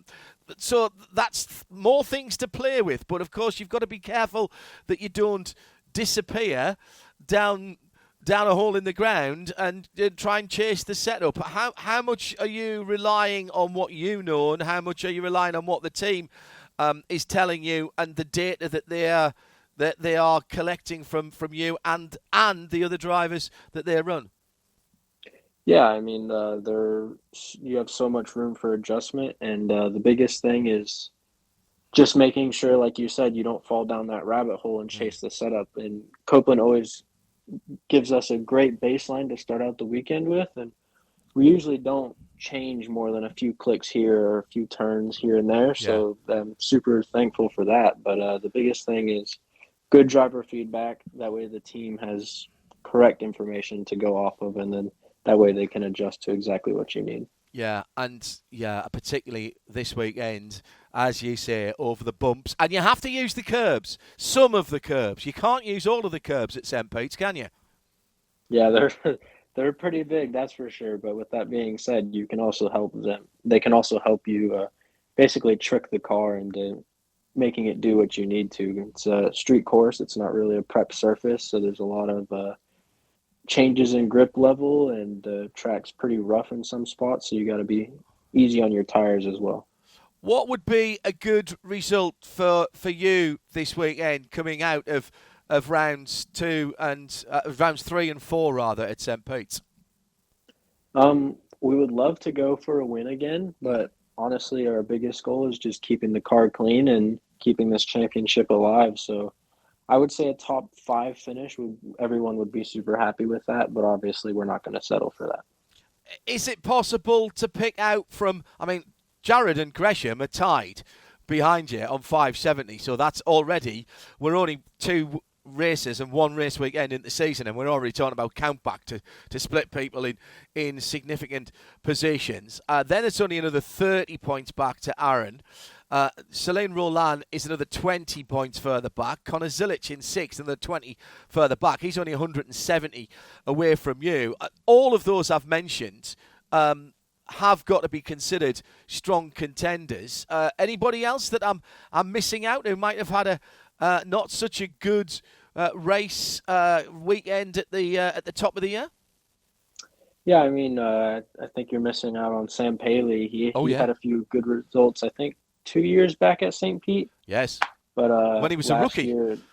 He in the was, blue man. car when he was Sam's running the been blue fast. car. Yeah, he's Yeah, very he's quick. been fast all year long, all last year and all this year. So I know he's pushing for that win. And last year it was Jared and I battling for race 1, and then Gresham and I battling for race 2. So I know they're going to be up front as well. Yeah, they'll be there. What's the atmosphere like in the paddock? I get the feeling, and correct me if I'm wrong, but I do get the feeling there's a pretty strong sense of competition out on the track. But in the paddock, I'm not going to say you're all good friends, but it does seem to be a decent feeling of camaraderie, should I say? Yeah, and for the most part, we all are friends. I mean, within Copeland Motorsports, Max Opolsky, Jeremy Fletcher, and I, we've all grown up through karting together, along with a lot of other drivers like Sam and Connor. And yeah, I mean, we're all friendly off the track and for the most part on the track. But we'll see how that goes as the year progresses. And as you said, it isn't a drafting track this weekend, so that sense of shared endeavour that sometimes we see at the front of the field between maybe 4 or 5 cars, where let's remember that these are quite long races, but sometimes for the first half of the race, 22 and a half minutes or thereabouts, we see maybe not quite so much dicing at the front of the field as we try and get a group of you away. Do you guys talk about that between yourselves, even perhaps not teammates, or is that just the way it has to be if you're going to be able to break down the field into manageable numbers? We do, especially like right before we go out. I mean, drivers will get together and they'll just discuss their plans, and you'll get the, hey, let's just push. But the reality is, a lot of the times you really don't have a choice. Like, something will happen during the race and all of your plans get thrown right out the window. So it's hard. And I mean, without the tops, it's really easy to see hand signals. So yeah, a lot of the drivers will be signaling with each other, just let's stay in line and pull away, or let's catch up to this pack in front of us. It is different this weekend, though, because of the lack of draft. There's the front straight, which is the runway, of course, which there is an opportunity to get a little bit of a tour down there. Also, the potential, Tyler, for quite long safety cars. If there is an accident, then it sometimes takes a wee while to do the recovery. In that sense, then, does that mean that everything's a little bit more frantic and you've got to get things done earlier in the race and get your track position? Yeah, I mean, at St. Pete, it all starts in qualifying. You could say that for any race, but here specifically, the track's so tight, you lose a lot of time every pass you make, and then there are no long straightaways, so you don't really have that draft to close up the gap. It's all about your own speed. So it's important to qualify up front and just make smart passes and smart decisions throughout your entire race without trying to lose so much time for every pass or block that you have to do. We have seen this, that MX-5s can go side by side and be racing in places that other series just can't. So take me through the lap, and so we're going down the front straight, across the start-finish line, down towards turn 1, which is pretty tricky because you're turning across the markings on the airfield runway there, and that affects the grip a bit, doesn't it? Yeah, you can almost feel the car when it hits them. Like, it just does weird things. You come around turn 1, like you said, you cross the paint, big inside curb. Try and stay off of that for the most part. It'll really upset the car. You come through a little chicane, and then, like I said, those shadows, there's a big building on the outside of the track that casts a giant shadow over the racetrack. It's a right-hander from there into a little bit of a left-handed sweeper back onto a little short chute. You have a little bit of a double apex right-hander, and that's going to take you down right beside the water, down the middle straight, back straight, I guess you could call it. Yeah. And it's a really fast, really sketchy, and super good, but also aggressive passing spot at the end of that straight.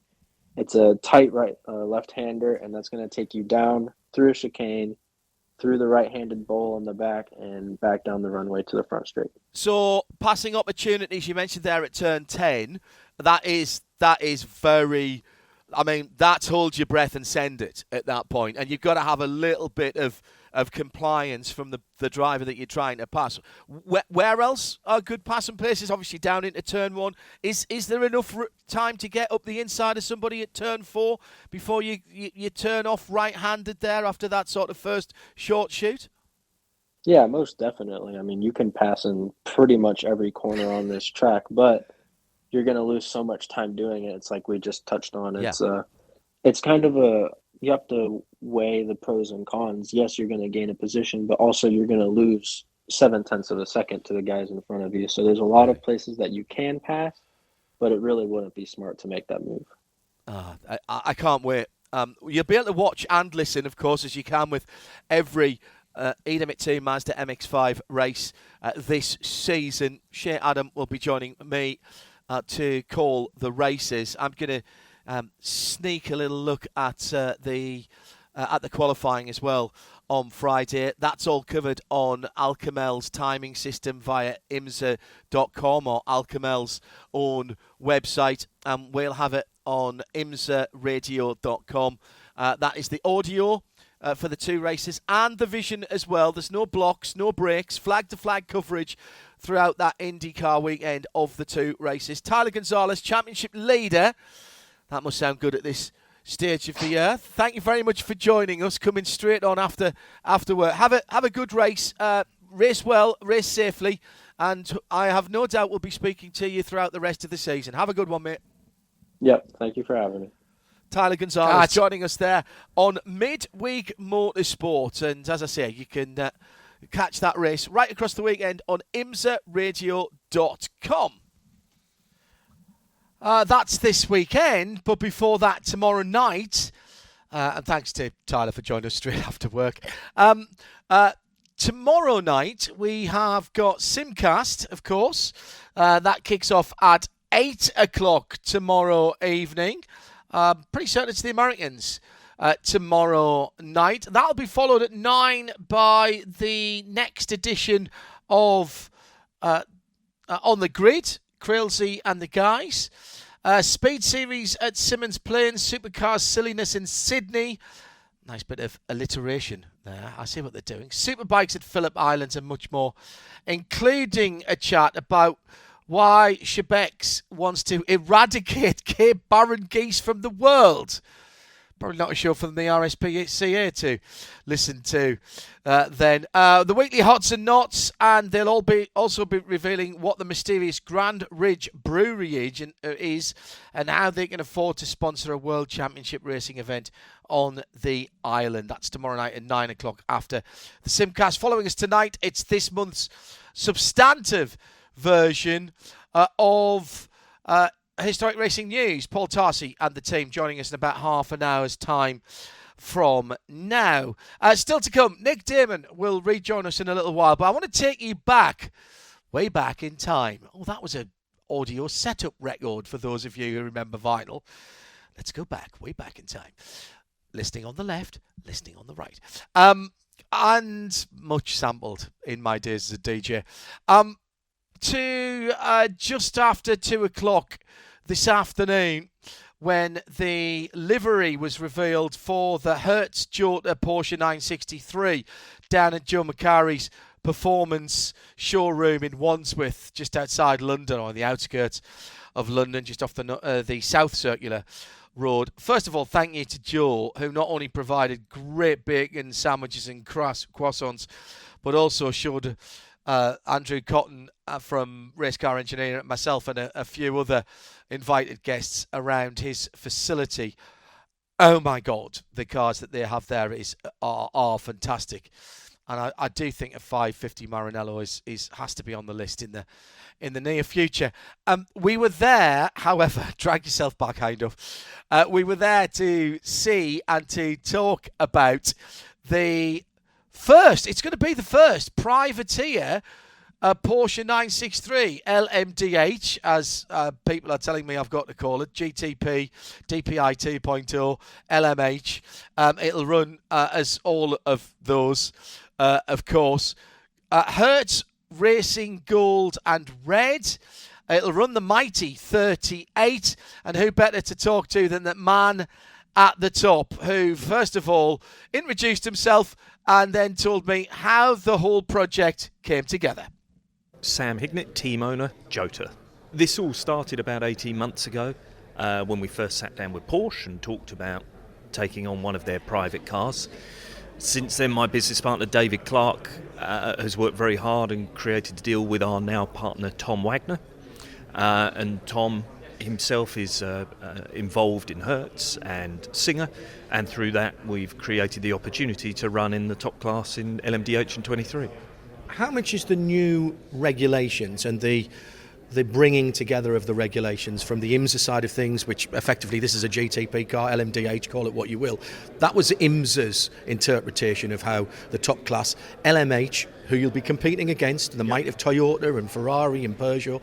How much was that bringing together of those two regulations a factor in you being able, with David Clark, to put this together?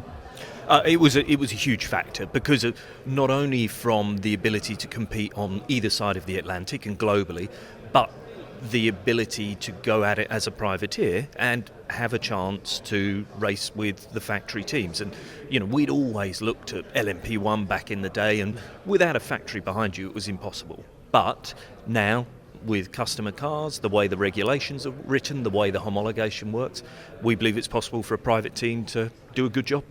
And this is a business venture, let's be clear about this, which is probably exactly why these regulations were written. Was it easier for you to find business partner as it is, with a manufacturer like Porsche rather than a chassis manufacturer as you would have had in LMP2? Yeah, quite right. The opportunity to run a Porsche at Le Mans is an amazing opportunity and does help commercially and has been fundamental in what we've achieved commercially to put this program together. With the Oreca, we all know that those cars are majority funded by driver money, and we've all done little commercial deals on the LMP2 program, but with all respect to Oreca, who man in the street, lady in the street doesn't know an Oreca from a tube of toothpaste, but a Porsche is a Porsche. And Hertz Porsche. Call me naive, but I would say that inherently you'll race this car at Le Mans, God willing, in this June. That's got provenance, so that's got value. Yeah, absolutely. And you'll see from the livery that we've gone back to the olden days of Porsche. The car's beautifully designed by Rob Dickinson at Singer, done an amazing job, and he's captured exactly what we wanted, which is to create an iconic Porsche. Back the Tic Tac 963 or the Rothmans 962 or whatever it was, all of those cars, this is going to be the Hertz Team Jota 963 for the ages. Now, that's all well and good. You haven't got the car yet. Lovely that we know that this is a representation. It's a show car that you've got here. When do you get the race car? We'll be racing at Spa. You said that very, very confidently. Spa is end of April. When I last spoke to Thomas Loudenbach, top man at Porsche Motorsport, as recently as Daytona, he was in our booth. He said he hoped to get cars to customers by the end of April. That's very tight, Sam. Yeah, it's very tight, and everybody's working flat out to achieve that. We've got guys at Weissach now, Porsche working flat out to achieve it. But whatever happens, we will race the car at Spa, because fundamentally, you learn when you're racing. Mm-hmm. Simulation's great, simulators are great, testing's wonderful, but you learn when you're racing. So there's no better time to get out there and race than Spa. And will that be your car, come what may? If you race at Spa, you'll be racing your chassis? Yeah, absolutely, yeah. There's none lying around on the shelf, unfortunately. Really? Not just under a little dust cover at the back of Weissach? Not that we found yet. But you've got the guys looking. They're out there now doing that, so they're getting experience of building the car. How important is that ahead of time, particularly given what is going to be quite a truncated run into your first run, if it is the 6 hours of Spa? If it's not, then it's going to be the 24 hours of Le Mans. That's not a lot of time for you to get to know the car. No, and knowledge is key with these cars. And our approach in this is to focus on operations, process and build of the car, then reliability and then performance. So, operationally, there are changes within the team. There's new elements to the car, the hybrid system, a lot more software to control, etc., etc. So we have to get on top of that. We have to make the car reliable.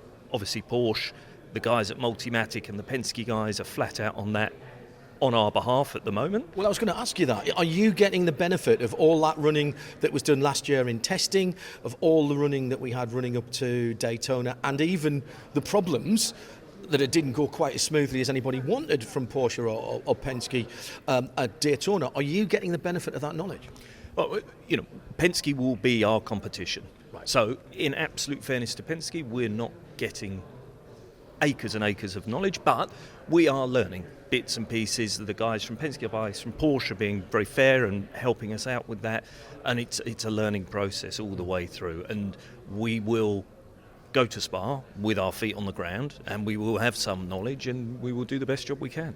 And presumably your first thing is just to get the car to finish. Where you finish is not really important. You're not going to do a full championship season, so it's more data, more learning, more acquisition of knowledge. Yeah, exactly. And obviously we want to have as good a crack as we can at Le Mans. That's our back garden, if you like. So yeah, everything will be focused on Le Mans performance. Why have you made the decision that you will go and race at Le Mans? The other WEC Private A team, which is Christian Reid and Proton, will be getting a car roughly the same time. He's decided not to, for what he says are very good operational reasons. He doesn't think he's got enough testing time to do that. So you will be the first Porsche quote-unquote customer, yep, non-Porsche team, non-Porsche factory supported team in that respect. I know they'll give you factory support in terms of knowledge. Why? Why was it important for you to get the car and to take it possibly against a lot of people saying, I'm not sure that's very common sense, to be honest, to go to Le Mans for your second outing? Sure, and it's absolutely fair comment, but by our calculations, a race weekend is worth fivefold a test event. A normal race weekend? A normal race weekend is worth fivefold that of a test event in terms of knowledge learned. So Le Mans is going to be like 5 or 6 times, 30 times, yeah? Yeah, exactly. So, and maybe for the budget you spend at Le Mans, you could achieve that testing, but we're in a position with a very substantial business as a commercial partner, mm-hmm, that we have, we have hospitality requirements for, and we're really looking forward to doing that at Le Mans. So it just makes sense for us to race. Testing's great, and we'd love to go and test, but it's much better to go and race. In terms of going and racing, whether it's in WEC, at Spa, or when you get to Le Mans, the first people you've got to beat are the other Porsche cars, aren't they? Because, that's what you'll be judged against. That's Penske, for goodness sake. That's Penske and Roger Penske. What does Jota... A lot of people listening to this, obviously the sports car fans, they know your history. But for people outside, we'll say Penske, it's a walkover for them. It's Penske and Porsche at Le Mans, it's a walkover for them. What's this little team from Tunbridge Wells doing? Well, what are you doing, and what can you bring to the party? I think what we can bring, John, is our experience and our knowledge and our pedigree at Le Mans. And, this does sound arrogant, but in the past 3 years, it has been United versus Jota, WRT versus Jota, Prema versus Jota, and the consistent element in that has been Jota. So, and we're very proud of that fact that we've achieved that at Le Mans. So I think what we can bring is we've been at the front of the P2 knife fight, and it has been a knife fight for the last 3 or 4 seasons. Where tiny little differences are the only differences you've got, because that's not far off a spec series, let's be honest. Exactly. And we've been there and we've done it. We haven't got the experience, the clout, the finances of Penske, but experience counts for a lot, and we'll be giving it a damn good go. I know that you have taken on board artificial intelligence with one of your partners, and that's made a difference for you for crunching numbers. You're just moving into strategy with that. We've just had a change of the regulations for safety cars at Le Mans, which I read through, and actually I think at the moment, I have to say it working, but I think it's eminently sensible, actually. It might take out, for some of the other classes in particular, some of the inequalities that we've seen in the year. How do you factor that in, or is that still too far away at the moment? No, we're running all of that new stuff through our systems and our processes with the AI, our AI partner. We're already working on the strategy element, how this affects what happens at Le Mans with the new regs, as you say. And all of it helps, just being able to be at the forefront of it, understand it. And, I feel sorry for the new teams coming to Le Mans for the first time this year, because Le Mans difficult, the centenary with a sold-out crowd and everything else going on is going to be really tough if it's your first time. Just getting to your hospitality or to your place to eat is going to be a challenge in itself for 300,000 spectators. I'll tell you that now. Yep. That's the bit I'm not looking forward to. I'm really looking forward to the race, actually getting around to be able to do our work, and that applies to you guys as well.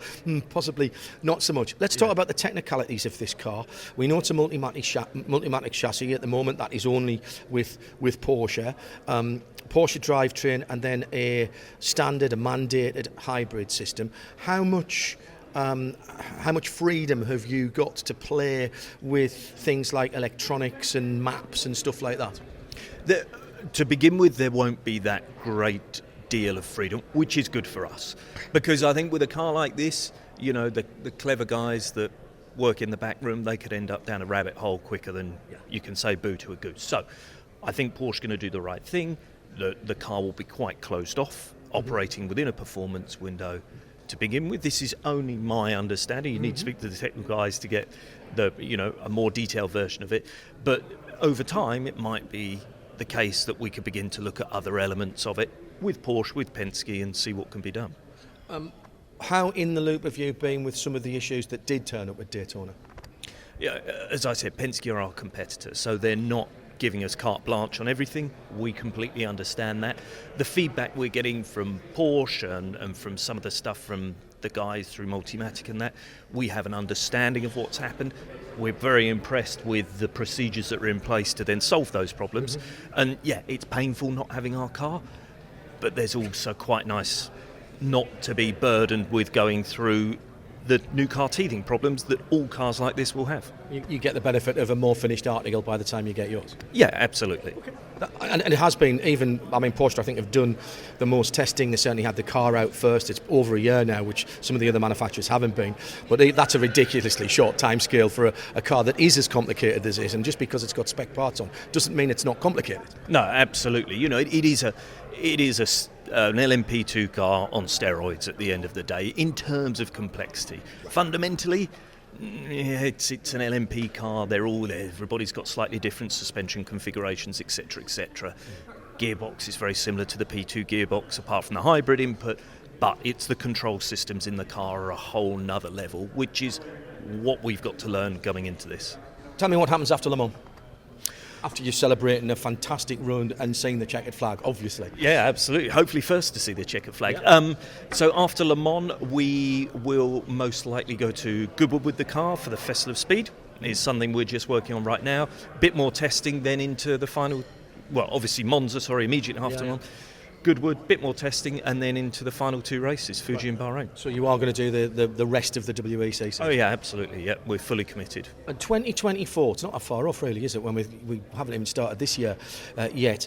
But 2024, what ambitions do you have as Jota for this project? So our ambition is to expand to a two-car Porsche LMDH team. All right. We're working through all of that now, the finances behind it. Another Hertz car? I wouldn't like to say at the moment. But okay, cars came close to chest. So it wouldn't have to be though, would it? No, not necessarily, but who knows? Who knows what might happen there? So yeah, the ambition is to have a second car, and to be there are economies of scale in a two-car, and I don't necessarily mean them financially. I mean them more so geographically. So having a bit of control of your position in the pit lane, who's next to you, very good. Being able to play games with the safety car, etc., etc. Have you got clearance from Porsche to potentially go and race this car or its very close friend if and when it turns up, in terms of 2024 or even back into 23? Have you got permission to go and race in the States if that opportunity arose and if the partners wanted it? Yeah, it's something we could go and do, and there's no reason why not. Obviously, Porsche would like a presence in both series. We're a WEC team first and foremost. Right. There might be opportunities in America. We'd like to do Daytona. It's Hertz's county, effectively. So it will be a fantastic thing to do, but we just need to get up and running with the car in the first instance. You and I have talked about endurance racing for a very long time. I've seldom seen you so excited. I know you're trying to hold it in at the moment. I can see that as well. But you are excited, aren't you? Yeah. It's a cool thing. You know, Jota were a very early adopter in LMP2. It worked out all right for us. Now we are the earliest adopter in LMDH. There will be some pain. There is some pain, but long term, we hope it'll work out for us very well. The fans are going to kill me if I don't ask this. Given that this livery is so fantastic, given that it's the bringing back of Hertz into endurance racing and taming Hertz with Porsche again as well, you better have some cool merch. Oh yeah, there's a lot of cool merch coming. Yeah, we're with our partner Brady, there's going to be some amazing merchandise out there. There'll be a store at Le Mans. And it'd be great to see people wearing it. I'm sure you will. Sam, congratulations on putting all this together. You and David have done a cracking job. We wish you all the best for Spa, Le Mans and beyond. Perfect. Thanks, John. That was earlier on today. Sam Hignett, the man at the head of what we now can call Hertz Jota, and that car in Hertz Racing Gold. That is the colour. It looks absolutely superb. Fantastic design as well on the side of the car. The blacked out area around the side windows, Nick, which is absolutely designed to look like the outline of a 911. Tom Wagner is Singer. Amongst everything else that he does, he's a venture capitalist and saved Hertz in some respects, you would say. But he also owns Singer, a big British car fan as well, and he's having some sort of Singerized cars done from UK manufacturers as well at the moment. This is the Singer Porsches. It's not the Singers, which are the sporty versions of Roots cars, isn't it? Well, as in Singer Gazelle. Yes, exactly. Yes, or the Hillman Singer Imp, wasn't it? Singer Chamois. Singer Chamois, very good. The Imp Californian, the fastback. Yeah. Yes, very good. Oh, we're back in our wheelhouse now. Sorry about that. Keep going. we are totally back in the old cars. Tom Wagner, and the Brady connection, by the way, is Tom Brady's wife, who has the Brady Clothing Company. And I had to ask that merchandising question. It is Hertz Racing Gold. Everybody assumed it would be yellow. I never thought it would be that. I couldn't say anything, but it isn't. It's a very clever design of the car. The red stripe around the front and the headlight area, I think, really brings out the design of the Porsche with those four running lights that mimic the Taycan and the new 911s, of course. It looks absolutely stunning. The pictures, great though they are, do not do that car justice. It looks even better in the place, in itself. It is the mighty 38. It is the first full privateer car, and as Sam said there, Nick, this is really clever because this is forever going to be known as the Hertz Porsche, isn't it? Yeah, and the good news is it's available to rent from selected locations in November. Well, in June. Yes, in June, probably. I thought it was interesting what he said about the business case. Yeah, I mean, I think it's... we talked about the second car as well. It's all about it comes down to it's all about the money. It's how you provide value for sponsors, and that's how you get to go racing. So yeah, I mean, you always think something in the top flight, the top class is always going to be easier to, I would say, sell than something a bit lower down. You're just going to guarantee to get more attention. And because it's a Porsche that's raced at Le Mans, has heritage. Well, it's got second-hand value. Yeah, and someone used. That's what it is. Pre-loved love. Pre-loved value. Yes, someone will stick it in the collection somewhere. Porsche approved, I think, is what it's called. And two cars. They want another car for 2024. They've put themselves in the shop window by coming out for half of the 2023 season. Talked to David Clark, who's Sam's business partner. They're very keen to do Daytona and Sebring in IMSA. Sebring next year, look, it's not my announcement to make, but all the indications are that Sebring will not be a WEC round next year. So this year is the last Sebring round of WEC, certainly the last Sebring round of WEC where it's part of IMSA. Are we allowed to guess where that will be? The WEC American round. The what? The WEC American round?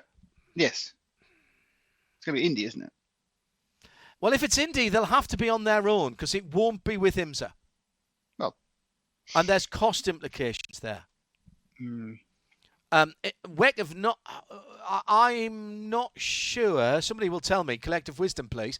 I'm not sure WEC have ever done a standalone event in the States. What about COTA?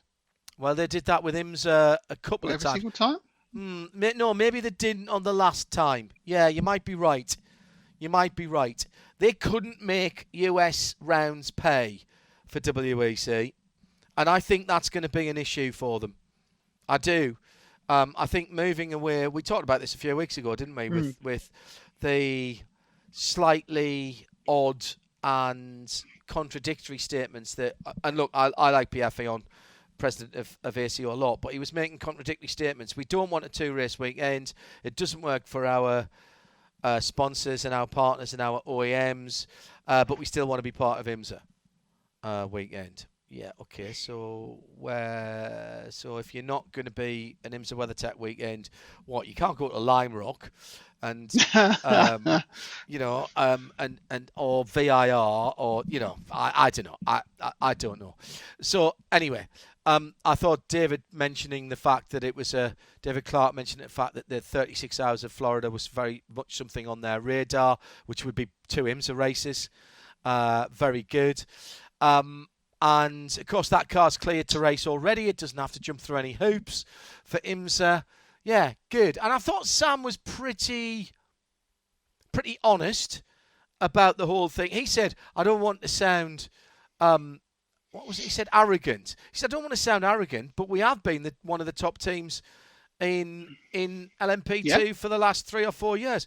Actually, that's not been arrogant at all. That's just been factual, isn't it?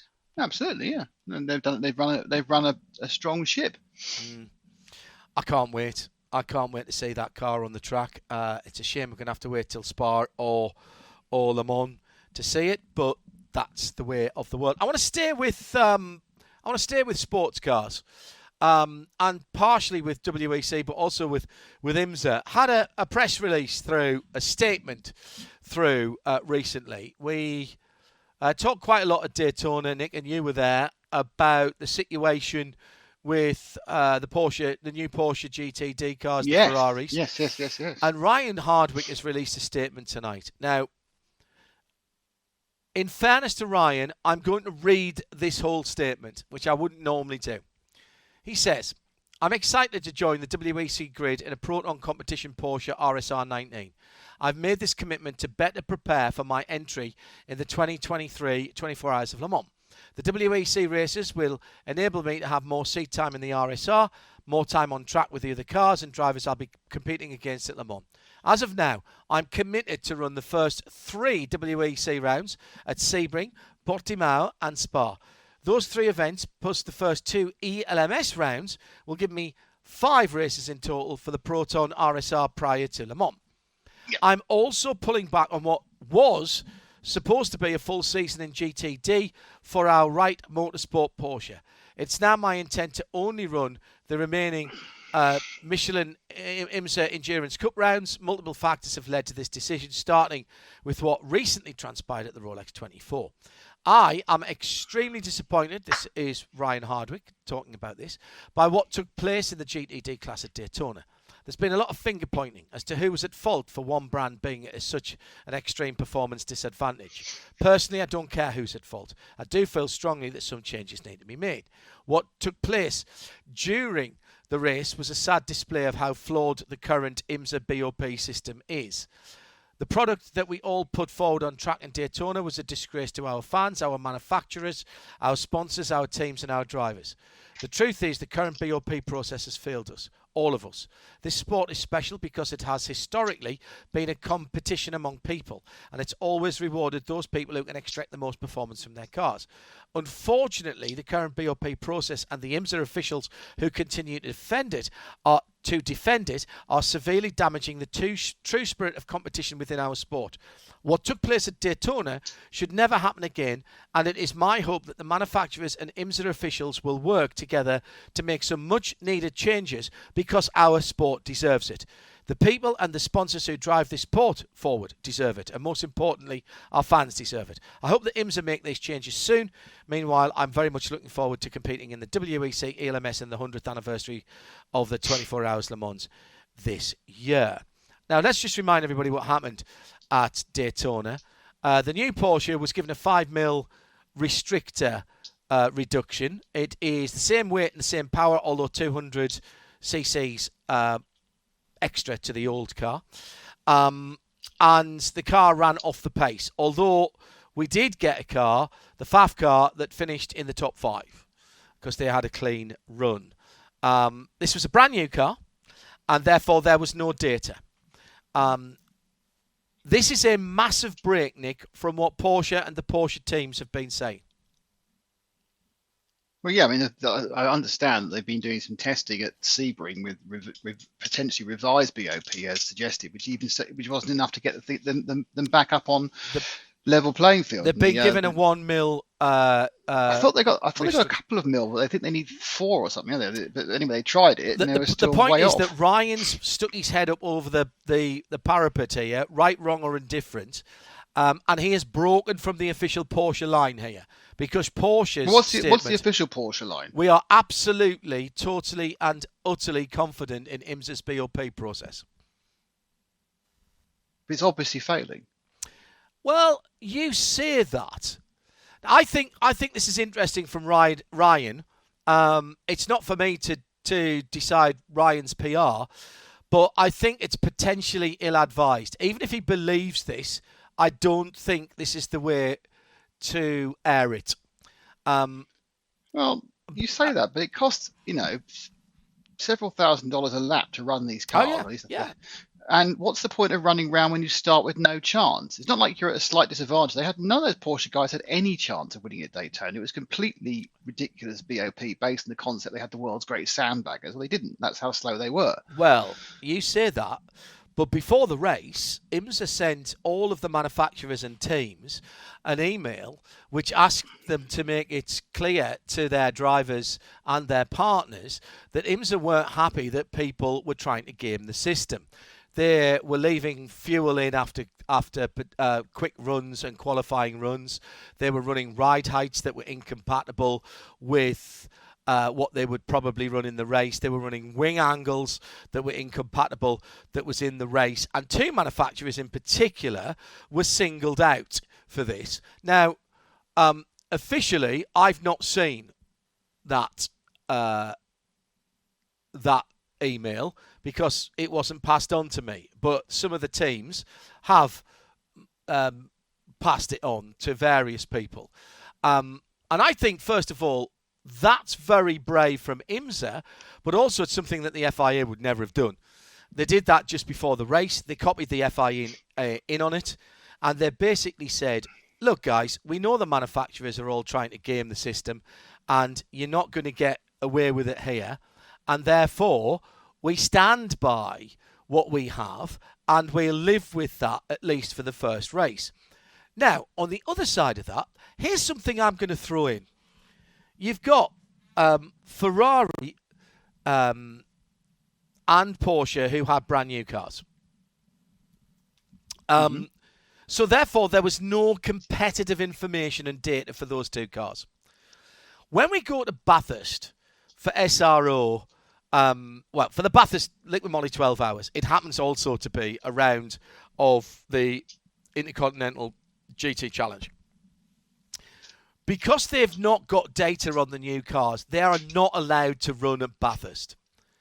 And I think IMSA sort of have to be looking, because that race is so early in the year, they're going to have to say to manufacturers, and by the way, some Porsche teams were spending $100,000 plus to fly their cars to Daytona because they got them so late. So there was no competitive information.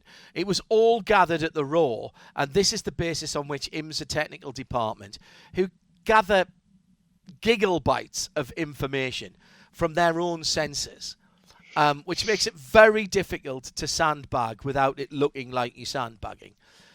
They only had the Raw. Practice sessions don't count. They had the qualifying sessions at the Raw to make their decisions on.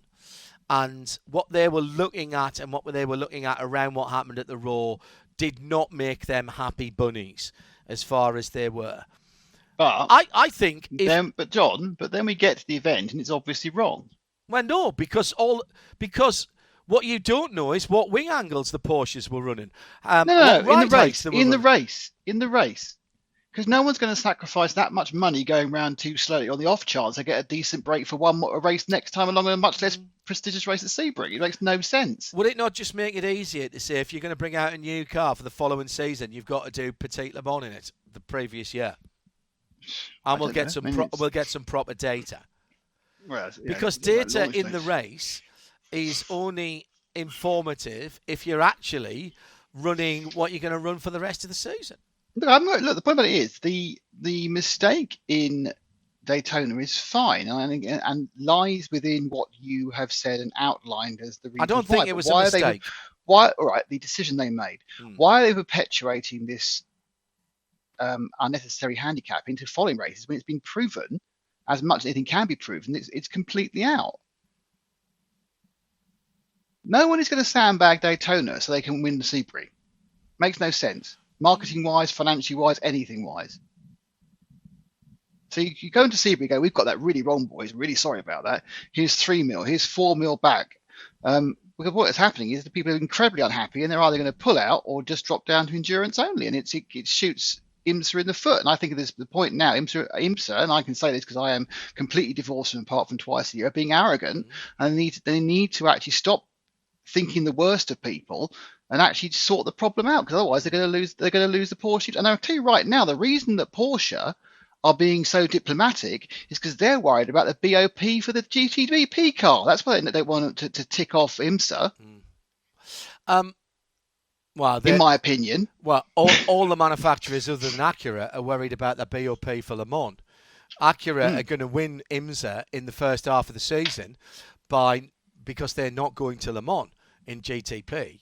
That's a whole different thing. Look, I'm not saying that they're saints, but I am saying that when you've got evidence from that race, then you need to sort that out from there. Yeah, I think Porsche and BMW have been playing games. I really do. Really? That BMW never looked quick, and they're not going to Le Mans, so why would they play a game? Well, no, that's nothing to do with Le Mans, because these are... Sorry, I'm talking about the GT cars now.